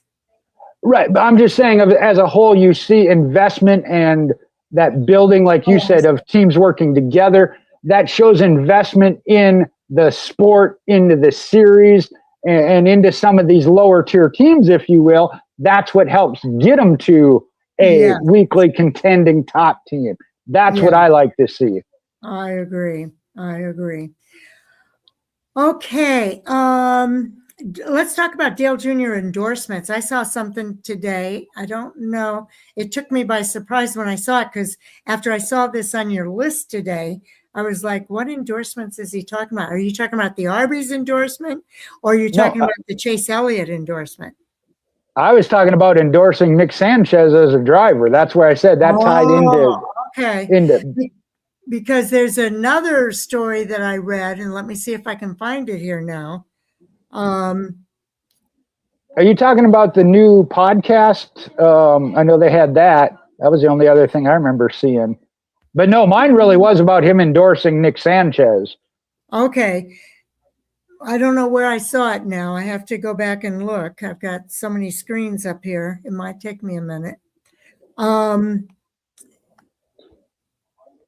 Breaking news. Here it is. It's on Elliott Racing World back in December of last year. Breaking NASCAR icon Dale Jr. has unveiled a massive new move, a $30 million endorsement partnership with superstar Chase Elliott, who will now serve as the face of Earnhardt's upcoming NASCAR campaign. The high-impact collaboration is poised to shake up the racing industry and energize a whole new generation of fans. Elliott celebrated the announcement on his personal page, saying, when legacy meets rising talent, it becomes more than a contract. It becomes a defining moment in our sport. Do you remember hearing anything about that? No, I can't say that I do. So I put a hot topic up and I didn't even know it. Because I was wondering, is that the hot topic that he's talking about? And it kind of took me by surprise when I saw that. I don't recall ever hearing anything about that. But that's what came up when I asked about Dale Jr. endorsements. Oh, yeah, no, what did you say? That was December. There's a lot of times, and I can't say, it wasn't something I kind of didn't think anything about, of drivers or teams like that, of working together. I know Junior working with Chevrolet, especially through the O'Reilly Auto Parts. They had an interview on that. So, yeah, Junior involved in anything, as well as Chase Elliott, as far as the popular drivers, is big. So, yeah. And again, there's always a lot of things drivers are involved and engaged in that we don't even necessarily hear about. I think back to, it's kind of, if we're looking at when Jeff Gordon and Dale Earnhardt were working together on the, can't think of the right term, but the car collectibles deal, in merchandising. They kind of were at the forefront of that when it first really started and hit big back in the 2000s. So yeah, that's good for the sport. Okay, let's talk about the Larson contract extension, and then there's another Hendrick one after that. Yeah, I had tied those two kind of together in my next one. I think I can cross off almost all my other ones. I've Kyle Larson, that it was announced, I think, Friday, if I'm not mistaken, of a multi-year contract extension, which puts all of Hendricks except Alex Bowman under a multi-year contract. And I loved Rick Hendrick's quote of, "I don't want him be running against him." You know, that's true. Yeah, I think it's a good move for Hendrick to re-sign Kyle Larson to a contract extension. I look forward to watching him continue to race. The one that really caught my attention, though, was the next one on here. Rick Hendrick defends NASCAR after the lawsuit, and I did look up some details on that. And it says basically, following the settlement of the antitrust lawsuit filed by 2311 Racing and Front Row Motorsports, NASCAR team owner Rick Hendrick publicly defended the France family and NASCAR leadership. Hendrick stated the family was railroaded and argued the dispute was avoidable, praising the Frances for building the business and creating opportunities. Hendrick, a longtime ally of the France family, claimed they were unfairly portrayed as greedy and railroaded during the legal battle. It was a preventable conflict.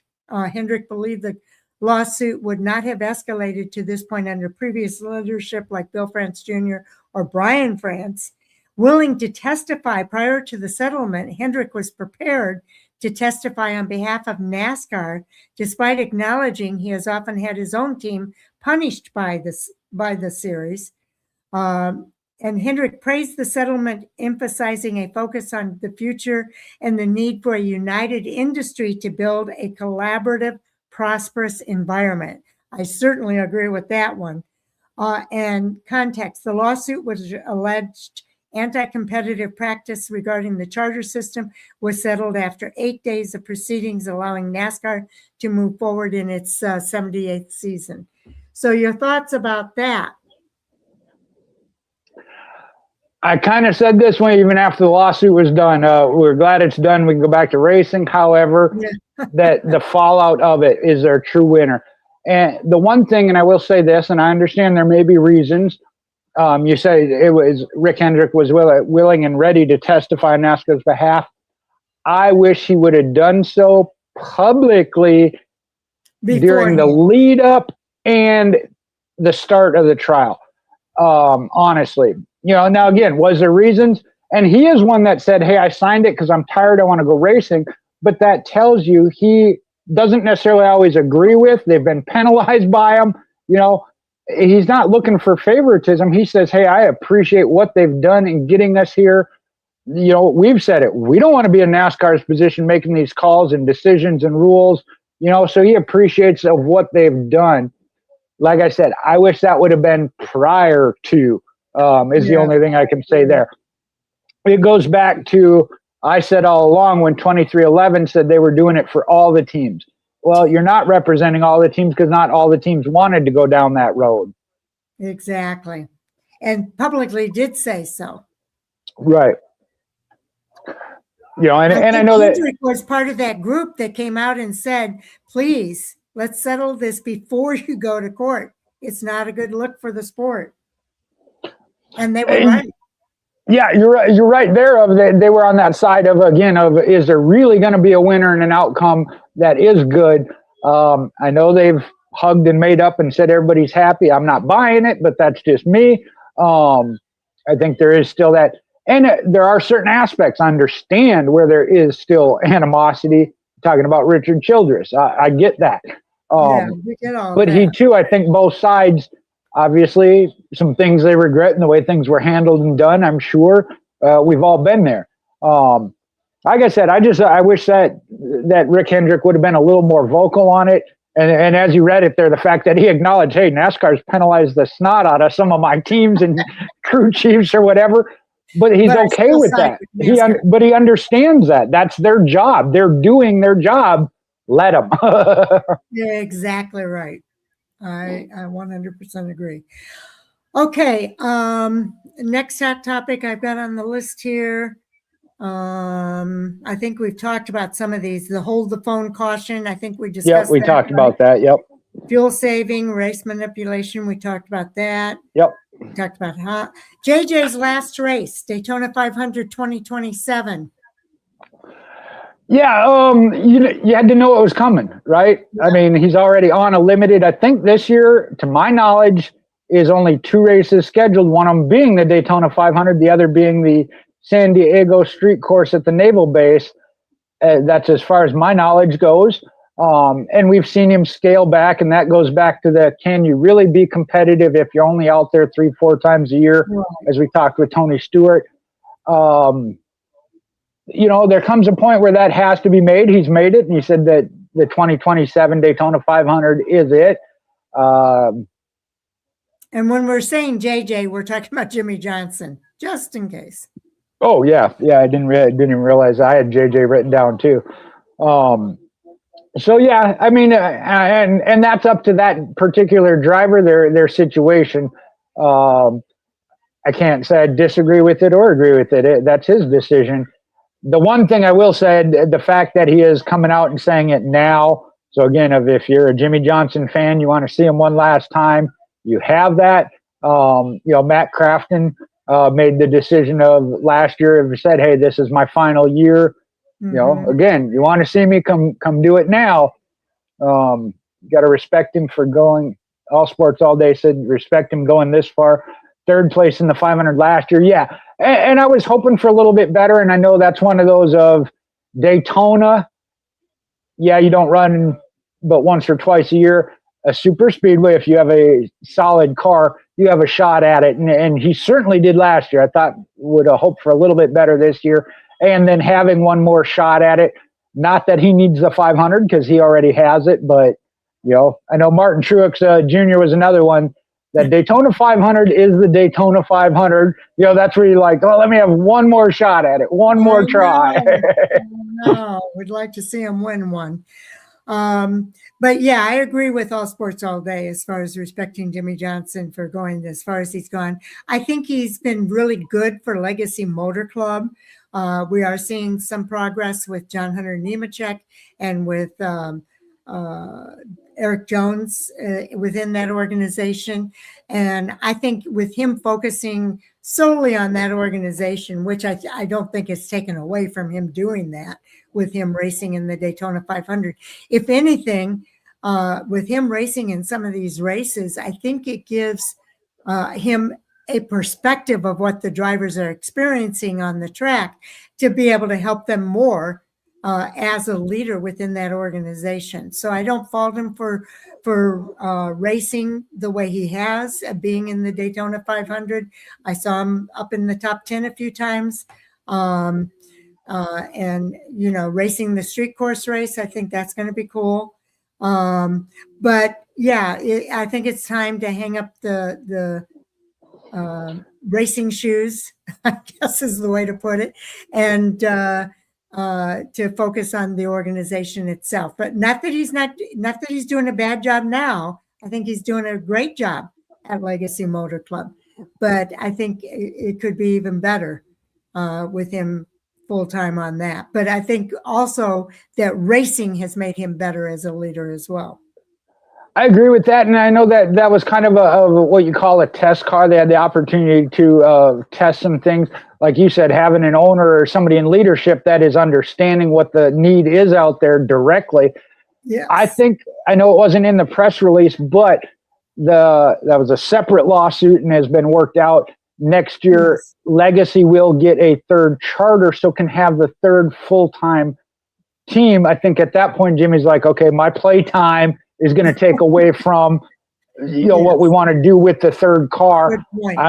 I've been keeping the seat warm and getting it ready. It's yours now, whoever it be, and I will tie something into that in a little bit. But that as they do now look to expand to 3 cars, knowing, hey, that means I got to quit horsing around. And I say that jokingly. Again, he had a 3rd place run last year, yep, run good this year. It's not like he's just out there in the way by any means. So I think that does play into it. Was part of the development plan to get to the 3rd. All right, All Sports All Day is on top of things again. We'll get to that. Go ahead, Sharon. That would be awesome. Yeah, he says, Corey Heim, please be the 3rd car at Legacy Motor Club. That would be awesome. And maybe that's what they're holding out for. if Sharon, I think I messaged you that one late. Again, I Yes. don't like to get into the conspiracy and black helicopters, Go but ahead. there is talk out there that rumor, whatever speculation of Corey Heim not having a full-time ride this year with Legacy or another Toyota team due to being blackballed by, and I specifically put Ty Gibbs, but the Gibbs family, if you will. I don't know that I buy into it, but when people make their case about it, there's some holes there that, again, I firmly believe Corey Heim ought to be in a full-time ride. I said that the other night. If I were Toyota, I would have made it happen. Could it have happened at Legacy? Again, he is signed under 2311, so I think that's where part of it is. Now, if 2311 already has 3 drivers, they have to move somebody. I think that may come into play. I think Corey Heim goes to 2311, but Legacy may get one of the drivers that's there now. Kind of thought, rumor was it might be Tyler Reddick. He just won the Daytona 500. I don't know how you let a Daytona 500 winner go. And I really think 2311 is the placeholder until he can get to Legacy Motor Club, maybe. So I think that's just a placeholder spot for Corey Heim until this other spot opens up. So we'll see what happens in the long run, but you might be right too. I mean, there's different ways of looking at this. This is a rumor. We are speculating. I do think, because I looked it up and it says, based on recent reports and industry speculation, there's a strong belief that Corey Heim has been blackballed or blacklisted from joining Joe Gibbs Racing due to personal friction with Ty Gibbs, stemming from their time together in the ARCA Menard series. It is important to note that Tyler Gibbs, who is the president of TRD, or Toyota Racing Development, became president of that in 2024, is not Ty Gibbs himself. The conflict with Ty Gibbs is the driver for Junior JGR and the grandson of team owner Joe Gibbs. So Tyler Gibbs, who's with Toyota Racing Development, is not Ty Gibbs and is no relation. Key details of the situation: reports indicate that the fighter incident during an ARCA race years ago created a personal divide between Ty Gibbs and Corey Heim. JGR door locked. Due to these past issues, it's widely believed that in NASCAR garage that Heim is not welcome at Joe Gibbs Racing, which has limited his upward mobility within the top Toyota organization. The solution, as a result of the JGR roadblock, Toyota has placed Heim with 2311 Racing as a development driver. In 26, he's set to run 12 Cup Series races for that organization rather than a full-time JGR ride. Performance versus politics. Despite winning the 25 NASCAR Craftsman Truck Series Championship with a 12-win season, the lack of full-time 26 seat for Heim has led to speculation that his talent is being wasted by the political internal tensions at Joe Gibbs Racing. While 23 Racing is a Toyota affiliated team, the blackballing specifically refers to the main Joe Gibbs Racing Xfinity, now O'Reilly Auto Parts Series, and Cup cars, where it is believed Ty Gibbs does not want Heim as a teammate. So that's what came up when I asked about this situation. So that puts it out there pretty much what the speculation is and where it stems from. And I'm going to read All Sports All Day. If you can't read his comment there, it says, I look back at that ARCA year. This was no Kenseth Logano incident. It was a really small bumps and bangs at 2 races. Are they really holding that long and big of a grudge against him? I don't know. Again, I agree with that. I didn't think it was really that big a rivalry or incident to begin with. However, it started there. Right. And there again, there may be other incidents that just didn't get talked about that we don't know about. Did I put a lot of stock in it? No. But as I said the other night, I am one that I do not understand and believe that Corey Heim should be without a full-time, at very minimum, O'Reilly Auto Parts ride. I thought he should have got it last year when Taylor Gray did. That's where this first came up, that it might be because of the Ty Gibbs connection. But yeah, this year again didn't happen. He's on a part-time schedule. This is where I'm like, I don't understand, and somebody has an answer. It kind of fits. Yeah. You got to look at it. I mean, it kind of fits. Yeah, and I don't think we're the only one saying this. Apparently, it's been discussed in the garage as well. Right. And there again, like you said, it's not just it's one person or one group or fans or whatever. You read it. It is within the industry that impression is there. It could be sponsorship. You're right. Again, there could be some other factors, without a doubt. But like I said, if I were Toyota and I wanted to keep him in the manufacturer umbrella, he would have a ride this year if I had to go out and build him a car by hand. And it could be TRD too. And this is why I think 2311 is a placeholder. It could be that he's got certain agreements with Toyota Racing Development that he needs to honor. I don't know what his agreement is with them, but it could be that TRD is finding him a temporary spot until they can get him a full-time ride. And that full-time ride could very well be with that third car at Legacy Motor Club. And to me, that's a loss for Joe Gibbs Racing.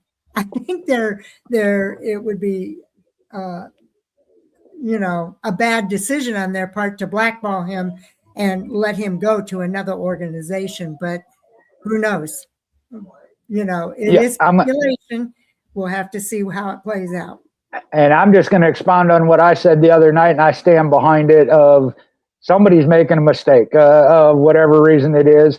I'm a Dallas Cowboys fan. When Jerry Jones couldn't get along with two-time Super Bowl coach Jimmy Johnson, and they haven't been the same since, hate the guy and hug him and work with him. I mean, come on now. If he's going to bring you championships and wins, and I firmly believe Corey Haim will. And like you said, you run that risk. And I said this the other night. I imagine this part-time deal he's on this year, there are promises or guarantees or whatnot that he's got in his back pocket we don't know about. And I hope that TRD is looking out for Corey Haim. Again, if I were him, you'd had to have promised me a whole lot for me to not say I want a ride this year somewhere. But that's me. It could be maybe he was supposed to go to Legacy Motor Club anyway, and they didn't get. You're right, because that lawsuit with RWR that they just wasn't there yet or ready. We don't know that. All right, Elsa. All right, you got me there. Jay. What am I going to do with you? Trust me. That one, I get that one all the time. Oh, you're a Cowboys fan? I'm walking away. All right. I am a Cowboys fan. I am not particularly a Jerry Jones fan, if you didn't catch that.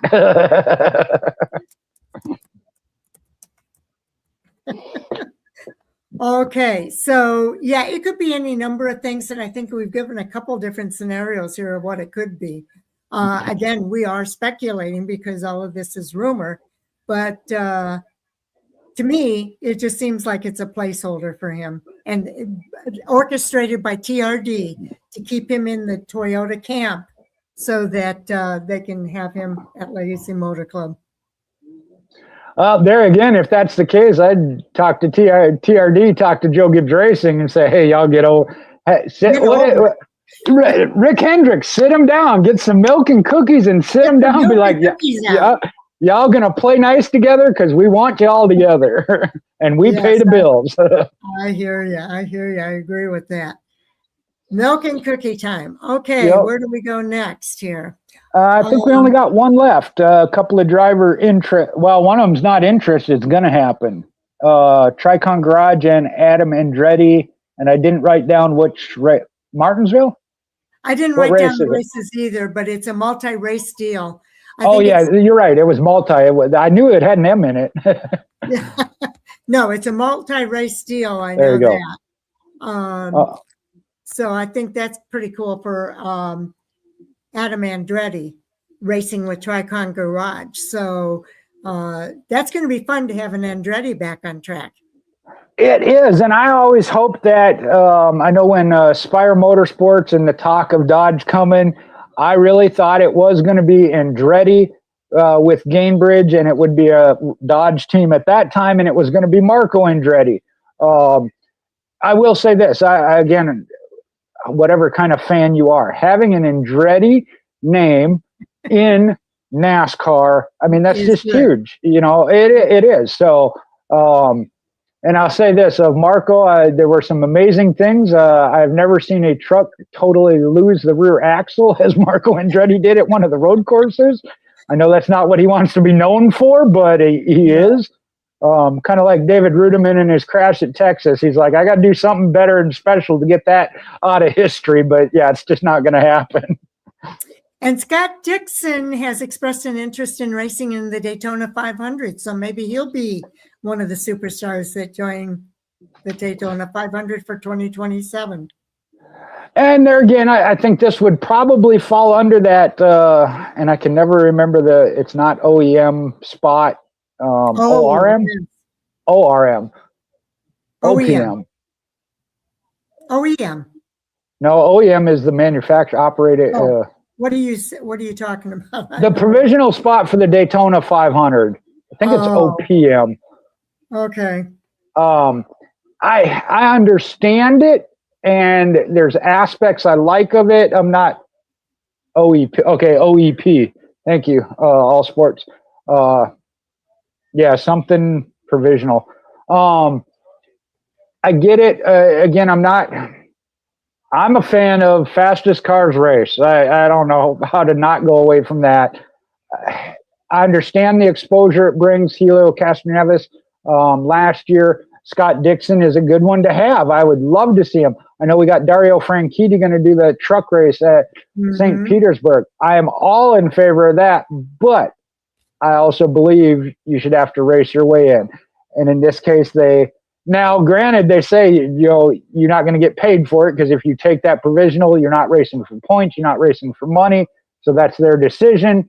I guess it's a trade-off. Sharon, we talked about it with the lawsuit. You want the driver, but they're not fast enough. It's a give and take. They get to race, but they don't get no money.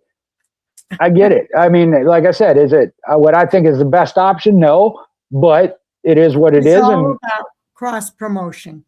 And I'm all for that. And that's why I said, if you got to give a little bit, you take a little bit, because I am in favor of that. I certainly, by all means, would love to see Scott Dixon. He is one of those that I thought was a great IndyCar driver, pretty much done it all, if you will. So, yeah, I'd love to see him in the Daytona 500. I'd just like to see him race his way in, but. Yeah, I agree with you. So there's nothing more for me to add there. Dirty Mo Media launches a new podcast with Jeff Gluck at the helm. You recall he did such a great job with the coverage of the lawsuit that I think that got the attention of Dirty Mo Media, and they have now brought him under their umbrella. There was another one. I meant to pull this up. I'm going to look, if you want to talk about that a little bit real quick, I'm going to try and pull up the Kevin Harvick speed deal. Okay. Well, again, I just think that Jeff Gluck really got a lot of people's attention with his coverage of the lawsuit and the podcast that him and, was it Nate Ryan? Who was it? Nate Ryan was another one that was, yes. Yeah, Nate Ryan. Oh, no, it was, I can't think of his name right now, but there was another podcaster with him that they were putting up podcasts on a daily basis of what was happening with the lawsuit, and did such a great job with their coverage of that. I think that they got the attention. I don't know if it was Dale Jr. or someone else within the organization, but they have brought them under the umbrella of Dirty Mo Media. And I think that's a great move. I think it's really cool now that Jeff Gluck will be joining the likes of Denny Hamlin and Kevin Harvick and Dale Jr. These are all former drivers. They brought a media person under that umbrella, and I think it's going to be fantastic. All right. The other one that I was going to tie into that, and it's a speed show with Kevin Harvick and Will Buxton. That'll be on Fox Sports, launching 2/23/26. So the 23rd. Okay. From the aspect of anything about racing, promoting the sport, and developing, I'm all for it. Again, you talk about Dirty Mo Posse, the platform, Dale Earnhardt Jr. in that group. I love it. I will say this: I do not necessarily agree with Jeff Gluck a lot of times on that same boat. Right. Okay. But the fact that he has an opinion, just like we do here on Fan for Racing, and sharing it, I'm all for that. I wouldn't want to say, no, don't let him in because I don't agree with him, because I'm sure there's a lot of people, Sharon and All Sports All Day here, occasionally disagree with me. So it is about the sport and having that different opinion. And I don't get into it like, again, if I disagree with Gluck, the only one I've even been any kind of vocal about is Paul, because I just think that has more to do with the fans, again, whether it's a good race. Be like, yeah, your favorite driver didn't win. That's what that means. But I don't put a whole lot of stock in that. But I do respect him as an analyst and as a media person.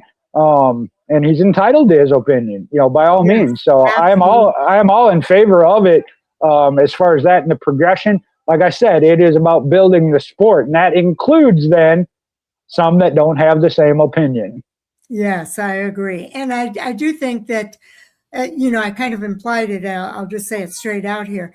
I think he's got a lot of drivers that have podcasts or former drivers that have podcasts. I think it's great that he's bringing in a media person to have that podcast and to discuss what's going on in the sport. And I'm with you. I don't always agree with Jeff Gluck. I respect him tremendously. I think Bob Pockrass needs to have his own radio show. And I would be all about that. Yeah, I would be all about that too, because Bob Pockrass is on top of it. And Bob Pockrass is, from the perspective of being a media person, he doesn't, he might give an opinion here or there, but he is all about reporting what's actually happening. And there's nobody who works harder in that media room than Bob Pockrass. And I have a great deal of respect for him. I'd like to see him get his own radio show as well. I would love it if he'd come on our radio show. And he has in earlier years when we were over at Blog Talk Radio. We've had Bob Pockrass on our show. Well, now you're going to make me cry because that was before I came on board. Yeah. I've gotten to interact with him, and he is one that is very personable. When I went with you, Sharon, to different races, the tweet up, and I think Gluck was a part of that as well. And I will say this: when I said I don't agree with him, that is on the opinion side. I have every respect for him as you said, of the work he puts in to get where he's at and where he's going. Absolutely. He does not give an opinion without having facts and to back it up. I just don't agree with it. Okay, I want to be clear on that. As a whole, absolutely. Again, I do follow him because he is one that provides information. Sure. Absolutely. Now, let me tell you the kind of person that Bob Pockrass is, though. I'm just a smaller platform media person, right? I'm not like NBC or Fox or anything like that, or anywhere near that. But when we were on pit road one time after a race, and we were interrupted, the driver had to do something. He came back, and they started the questioning. They went directly to Bob Pockrass and said, okay, what was your question? He said, wait a second. It wasn't me. It was her. Give her a chance to ask her question first. That's the kind of person that Bob Pockrass is. He doesn't care if you are a top notch, at the highest level, or if you're at the lowest level. I would say we're maybe at the lowest level of media that covers this sport. But he gave me that kind of respect, and I really, really appreciate that. And that was, I was witness to some of that of when I went with you, Sharon. And I think of Davey Siegel because he Yes, was just coming into babysitting. the NASCAR side. And myself, when we went to talk to Bob, he shared some tips. And in the media center, again, you know, if he's doing his job, you know, don't interrupt him while he's working. But I Right. mean, he took time to work with you and share his knowledge, his experience, recommendations, introduce you to other people. That's And like countless you said. little text messages back and forth where I Yep. texted him and talked to him and asked him questions, and he was always there to help me out. So he is really a fine person. I like him as a person, not just as Absolutely. a media person, but as a professional that gives respect to everybody. And I think I, that's why he's so good at the job that he does. I will say this: that's the little voice recorder. Again, I didn't have a big microphone to stick out, but he's the one that showed me the kind of. And I think it was the year I went to Martinsville that I got to talk with him. But yeah, recommended some of the voice recorders that worked real well, and you could transfer then onto your laptop or whatever Yes. to get it put out and go back and work with that. He said worked real well. So yeah, you got to appreciate that. Yeah. And I've got a cool Brad Keselowski story too. I got to share this. This was at a media day before the chase a few years back. And I was part of the media group. And when the drivers, these were the chase drivers that were going to be racing at Chicagoland Speedway. And we were all standing around ready to talk to Brad Keselowski. And somebody asked a question. He says, wait a minute. He says, I don't know you. Who are you? And I told him who I was. And he was pointing directly at me. And I told him who I was. And he was like, oh, yeah, I know about you. And so he was like, okay, fine, let's go ahead and get started with the That's interview. awesome. And my Dale Jr. story, I love the Dale Jr. story too. Just the kind of people that you interact with, some of these drivers. Dale Jr., and I don't know, it just seemed like it worked out this way. We were all standing around Dale Jr. talking to him, and he kept looking down at something, and it happened to be my phone. I'm going, why is he looking at my phone like that? And I looked down, and my phone was not recording. And so that was his way of telling me, your phone's not recording. You need to turn it on. And Oh, so wow. I turned it on right away. He says, you're missing all of this. So he didn't say a word. He just kept looking at my phone until I caught on and turned it on right away. Then he stopped looking at my phone. Wanted to help you without embarrassing you. That's awesome. Exactly. Those were some really cool moments for me with some of the NASCAR drivers that I've interacted with, and kind of highlights of my interactions, I'll say. That is cool. That is cool. Well, I think that covered all the ones I wrote down anyway, Sharon. Do you have any left that we didn't hit? I don't think so. Let me take another look just to make sure. I think we've hit on all of them. So, yeah. So good night. We went, 2 hours and no, actually 2 hours. Right at 2 hours. Yep. Yeah. So we appreciate everybody for tuning in. Definitely. It's always fun when we have the interaction. We really appreciate All Sports All Day and the interaction that he gives us with his comments throughout the show. And thank you. It is a really cool story about Bob. I really like him as a person. And then also thank you for a great night as well, All Sports All Day. We really appreciate you interacting with us. It adds another point of view. It adds another perspective on what we're talking about. And I know sometimes you agree with Jay, sometimes you agree with me. More so Jay than me, but that's okay. That's all right. Keep coming back and disagreeing. It's okay. Oh yeah, that's fine. That's fine. I'm sorry I missed the first few. My notifications have been bugging. Oh, well, that's yeah. Sorry. But we appreciate when you're able to show up. You're part of our Fan for Racing crew right now, as far as I'm concerned, with the interactions that you give us here in the chat room. And we really appreciate you taking the time to interact with us. That's what we want this show to be about, is the fan interaction and interacting with us throughout the show as we discuss some of these hot topics. I'll ask you, All Sports All Day, did we miss anything? Is there anything else that you wanted to discuss? If so, let us know. And while we're waiting on that, I don't know who it is, but I did just notice in scrolling through, whoever it is, we just got our 100th subscriber. So we hit the 100 mark. I don't know when that happened. We were still at 98 last week. Actually, we got to give credit to whoever these last two were, because we were at 98. We're at 100 now. So thank you, fans. Thank you, fans, for subscribing. We do appreciate it. We hope we continue to give you content that is appropriate for you and that what you're looking for. And if we're not, let us know. We're always are open to any feedback that we get, good or bad. As long as you do it respectfully, that's all that we ask. Jay and I don't always agree, but we try to be respectful of one another. Yes, we do.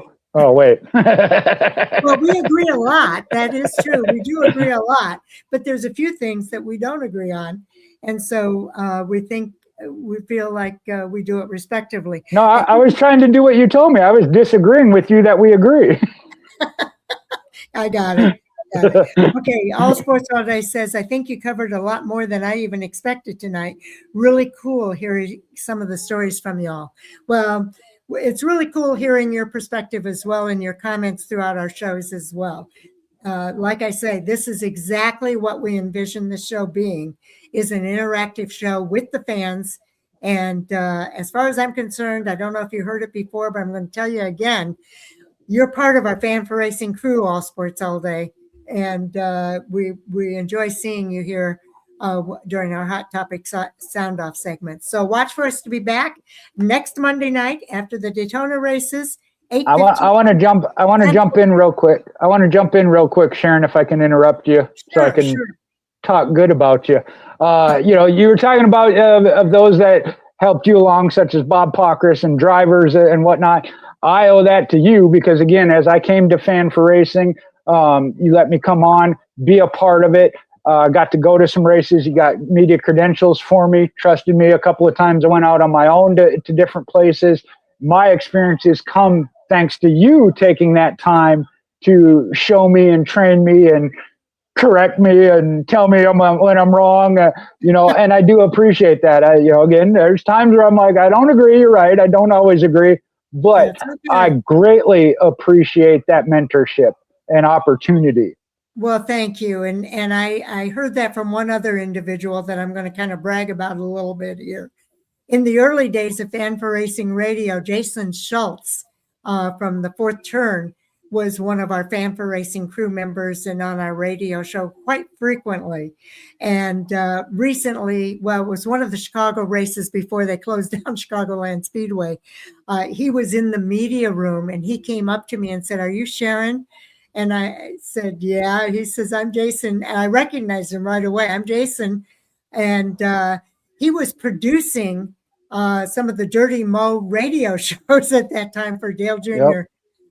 And I'm so proud of him. And that he said he learned a lot by working with us and went on, to work with Dale Jr. I think he's at Trackhouse Racing now. The last I heard, he was at Trackhouse. Oh, okay. I hadn't heard that update. That's awesome.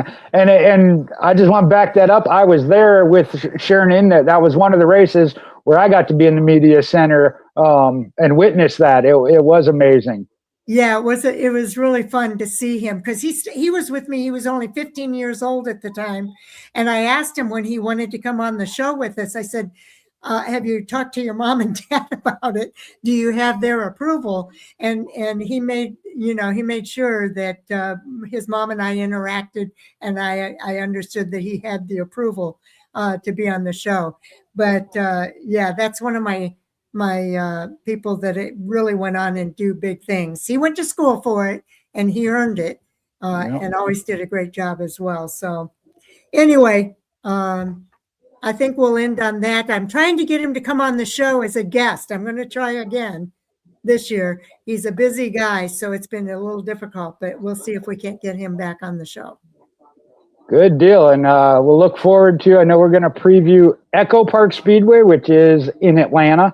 I know that's one of those we're working on. I think we did a good night tonight, Sharon, of O'Reilly Auto Parts. I know we've been working real hard on that transition. I heard a couple throughout the race weekend of catch themselves, so I know we're not the only ones. But we're not the only ones. I heard it too. I will say at Atlanta, there's 3 races this upcoming weekend. It's the trifecta with the NASCAR Truck Series, O'Reilly Auto Parts, and the Cup Series, all at Atlanta this weekend. And this is where we get into the meat of the season. I know it's kind of another super speedway now, a hybrid, if you will. But this is where we're really going to start to see, and I say start because we haven't had any points paying short track races, but this is where the season really does kind of start. The 500 is the 500, carries its own champion title to it.